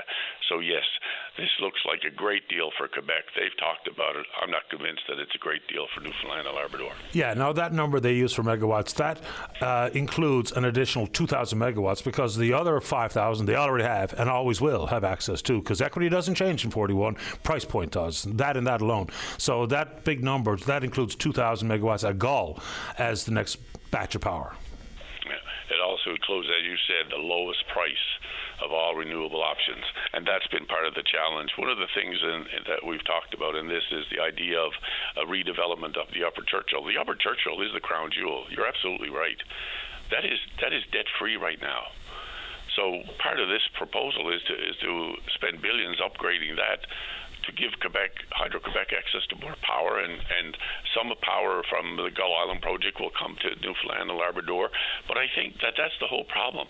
We've never had an independent assessment of that MOU. We called for it in the House. We went into the House of Assembly. We were not allowed to bring in independent experts to ask questions of. Nobody was allowed that might have been interested in making presentations. Instead, we simply heard from the people that negotiated the deal. And I would expect them to say it was a good deal. But other than that, we haven't followed the Judge LeBlanc inquiry. We haven't followed the recommendations, and we seem to be, as you said earlier, in a rush to meet a deadline imposed by Quebec. I appreciate the time, Tony. Thank you. Thank you, Patty. Take care. Bye-bye. All right, mid-ish last week, the province announced a new 10-year strategy insofar as recruiting and retaining healthcare professionals. It does beg some pretty big questions, as posed by Yvette Coffey, the president of the Registered Nurses Union. If we're not using up-to-date data, then, as they say, garbage in equals garbage out. So we'll hear from Yvette Coffey right after the break, and then, Ron, you stay right there to talk about the water supply here in town. Don't go away. Welcome back to the show. Let's go to line number one. Say good morning to the president of the Registered Nurses Union of Newfoundland and Labrador. That's Yvette Coffey. Yvette, you're on the air. Good morning, Patty. Welcome back to the show. Let's dig into last week's announcement about this 10-year plan recruiting, retaining healthcare professionals, including nurses. So you represent nurse practitioners and registered nurses. The data's from 2022. You suggest that that's already outdated. What realistically has changed between 2022 and now to make it so? Well, the bigger issue is that the core staff that they're basing these assumptions on is actually back from 1990s, 1980s. So that we are looking at data that says there was 4 nurses needed on 4 NOPE at the health science on this unit on every particular day, based on the patients that we were seeing in the hospitals in 1990. So that's an example. These are not the same patients we're seeing today. That core staff should probably be 6 instead of 4. So we're basing the assumptions on this report, along with the data in 2022, which said we had 752 registered nurse and nurse practitioner vacancies in Newfoundland and Labrador, which is now down to 300, which is why they're saying it's improved. But has it improved? Because if you're basing all of these assumptions on the data from the 80s and 90s, that's not accurate information. Well, because we had a younger and healthier population then, so, add in things like what was once admission to a hospital for surgery and recovery is now an outpatient issue, so things have obviously changed dramatically. Now, the minister acknowledging this in some form, saying the model is adaptable and dynamic, and as we have new measures to put in, we'll get new outputs to come out. So does that read to you that they're going to revisit the timeliness of the data being used, or how did you hear that comment? Well, what I hear there is we negotiated a core staffing review back in 2019, which has yet to come to fruition. And I understand, the walls and the wheels in government are very slow when you get into bureaucracy of putting out, requests for proposals and then awarding contracts. So they keep telling me that they're close to awarding that contract. So then we will look at how many nurses, licensed practical nurses, registered nurses, nurse practitioners, personal care attendants are needed on a specific unit in a specific place, because rural and remote are going to be different than Metro St. John's. So if that gets done, they are going to have to revisit. Because that will change the data. Sure. In real terms, people hear what we're saying here this morning, but in real terms, using the age of data that they're using, what do you think that means for staffing, whether it be nurse-to-patient ratios or actually staffing levels, core and otherwise, if they use what we're talking about right now? If the use want the core staffing, new core staffing review, or if you use what the 1990s data, we're actually understaffing today. For the patients that we're seeing. And the Health Corps was very clear. We talked about our aging population. We have the highest rates of chronic diseases in this province. The patients, like you said, that had surgeries and were admitted 30 years ago are now done on an outpatient procedure. People are being discharged quicker and not really feeling well when they're discharged, and so we're seeing sicker patients in the community as well, our community health nurses. And we're doing more services out in community. So we need to increase staffing wherever. But what it doesn't address, any of this, with the core staffing review or even with the Health Human Resource Plan, is the retention issues. Because we're still losing people out of the system, and not just registered nurses and nurse practitioners. And we need to keep every single one of them while they're still trying to actively recruit. I don't know if I should be asking this, but I'm going to go ahead and do it, and you can ignore it if you like. Do you think that this strategy and this 10-year plan has any relationship with a now almost 5-year-old contract with Change Healthcare Canada, with which Sherry Hillier, Acupi and others were saying, look, it had bad outcomes for staffing levels in Manitoba when they employed the same company. This kind of feels like they might not be the exact same, but they kind of feel like they dovetail somewhat. So what you're talking about there is it's an acuity-based staffing model, and it's called integrated capacity management, which has been introduced throughout NLHS. It's still not fully implemented. We're already having issues with that software when it comes to payroll and scheduling, and we're in discussions continuously with NLHS and government about that. But if it if it actually works the way it is supposed to work, the number of registered nurses needed on a unit is based on the actual patients, not on the number of patients in beds or in hallways or corridors, wherever we have them these days. It is actually based on how sick that patient is and how much nursing care that patient needs. That is acuity-based staffing model, which is what we are talking about when we look at core staffing numbers. What is the minimum number of nurses you need per patient? And so, yeah, there was issues with it in Manitoba, but we are continue to be involved in discussions with NLHS to try and mitigate any of the issues and concerns. Appreciate the time as usual, Yvette. Thanks for doing it. All right, thanks, Patty. You're welcome. Take care. Yvette Coffey, the president at the RNUNL. Last word this morning goes to line number 3. Good morning, Ron. You're on the air. Yes, Patty. Thanks for taking my call. No problem. I know you're up against the news here, and I'll keep an eye on this clock here. No worries. I wanted to throw a bouquet out to a city worker.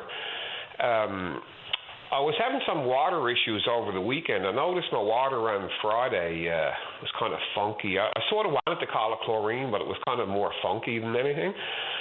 Phone down, there was no issues in the area. Like, they send some people out and, flush a hydrant, stuff like that, just basic stuff, right? And check with my neighbors, like, whatever, a couple neighbors. They said, well, we're not really getting anything, so it's all good.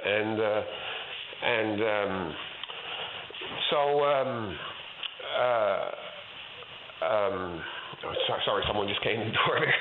So anyway, all weekend long I'm struggling with this, and so I phoned in today and talked to this lady, and she gave me permission to use her name, so I'm going to throw it out as a bouquet. Is that okay to use her name? Go for it.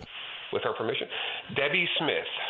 She phoned me from the water treatment plant, and she said, she went through like the heating, water temperatures, and all this stuff and everything, and the chlorine treatment. I'm thinking, geez, this is great. She's calling me from the plant, and they're going to send someone to flush the hydrant again. She said, listen, I got a question for you. She said, did you just hook your water hose up to your house? I said, yeah. She said, you shut tap off outside. I said, I always do, right? She said, go check it. You just hooked your hose up for the summer. I went out and checked it. I didn't close the tap on the house.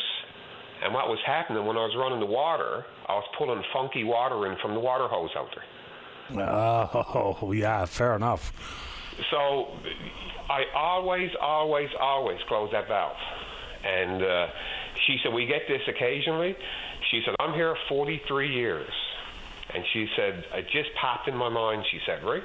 She was talking about the water temperature and the chlorine and, put your water in the fridge in the Brita jug or something like that, change your filters and all this. And then a light bulb went off in her head. Yeah, that's some pretty clever troubleshooting on the move or on the fly. Good for her. Well, I tell you something, I don't know if I'd call her a bird dog or Columbo or Sherlock Holmes, but I hit the right one today. I tell you, say 43 years of experience. She dated herself. She said I could do it. So Debbie Smith at the water treatment plant, shout out to you, a bouquet to you. And 43 years, the voice of experience came through for me today. And so all the homeowners out there, hook your hose up, turn that tap off outside. Don't exactly. End up like me. Ron, appreciate the time. Thanks a lot. Thanks, Patty. Appreciate it. Bye-bye. All right, bye-bye.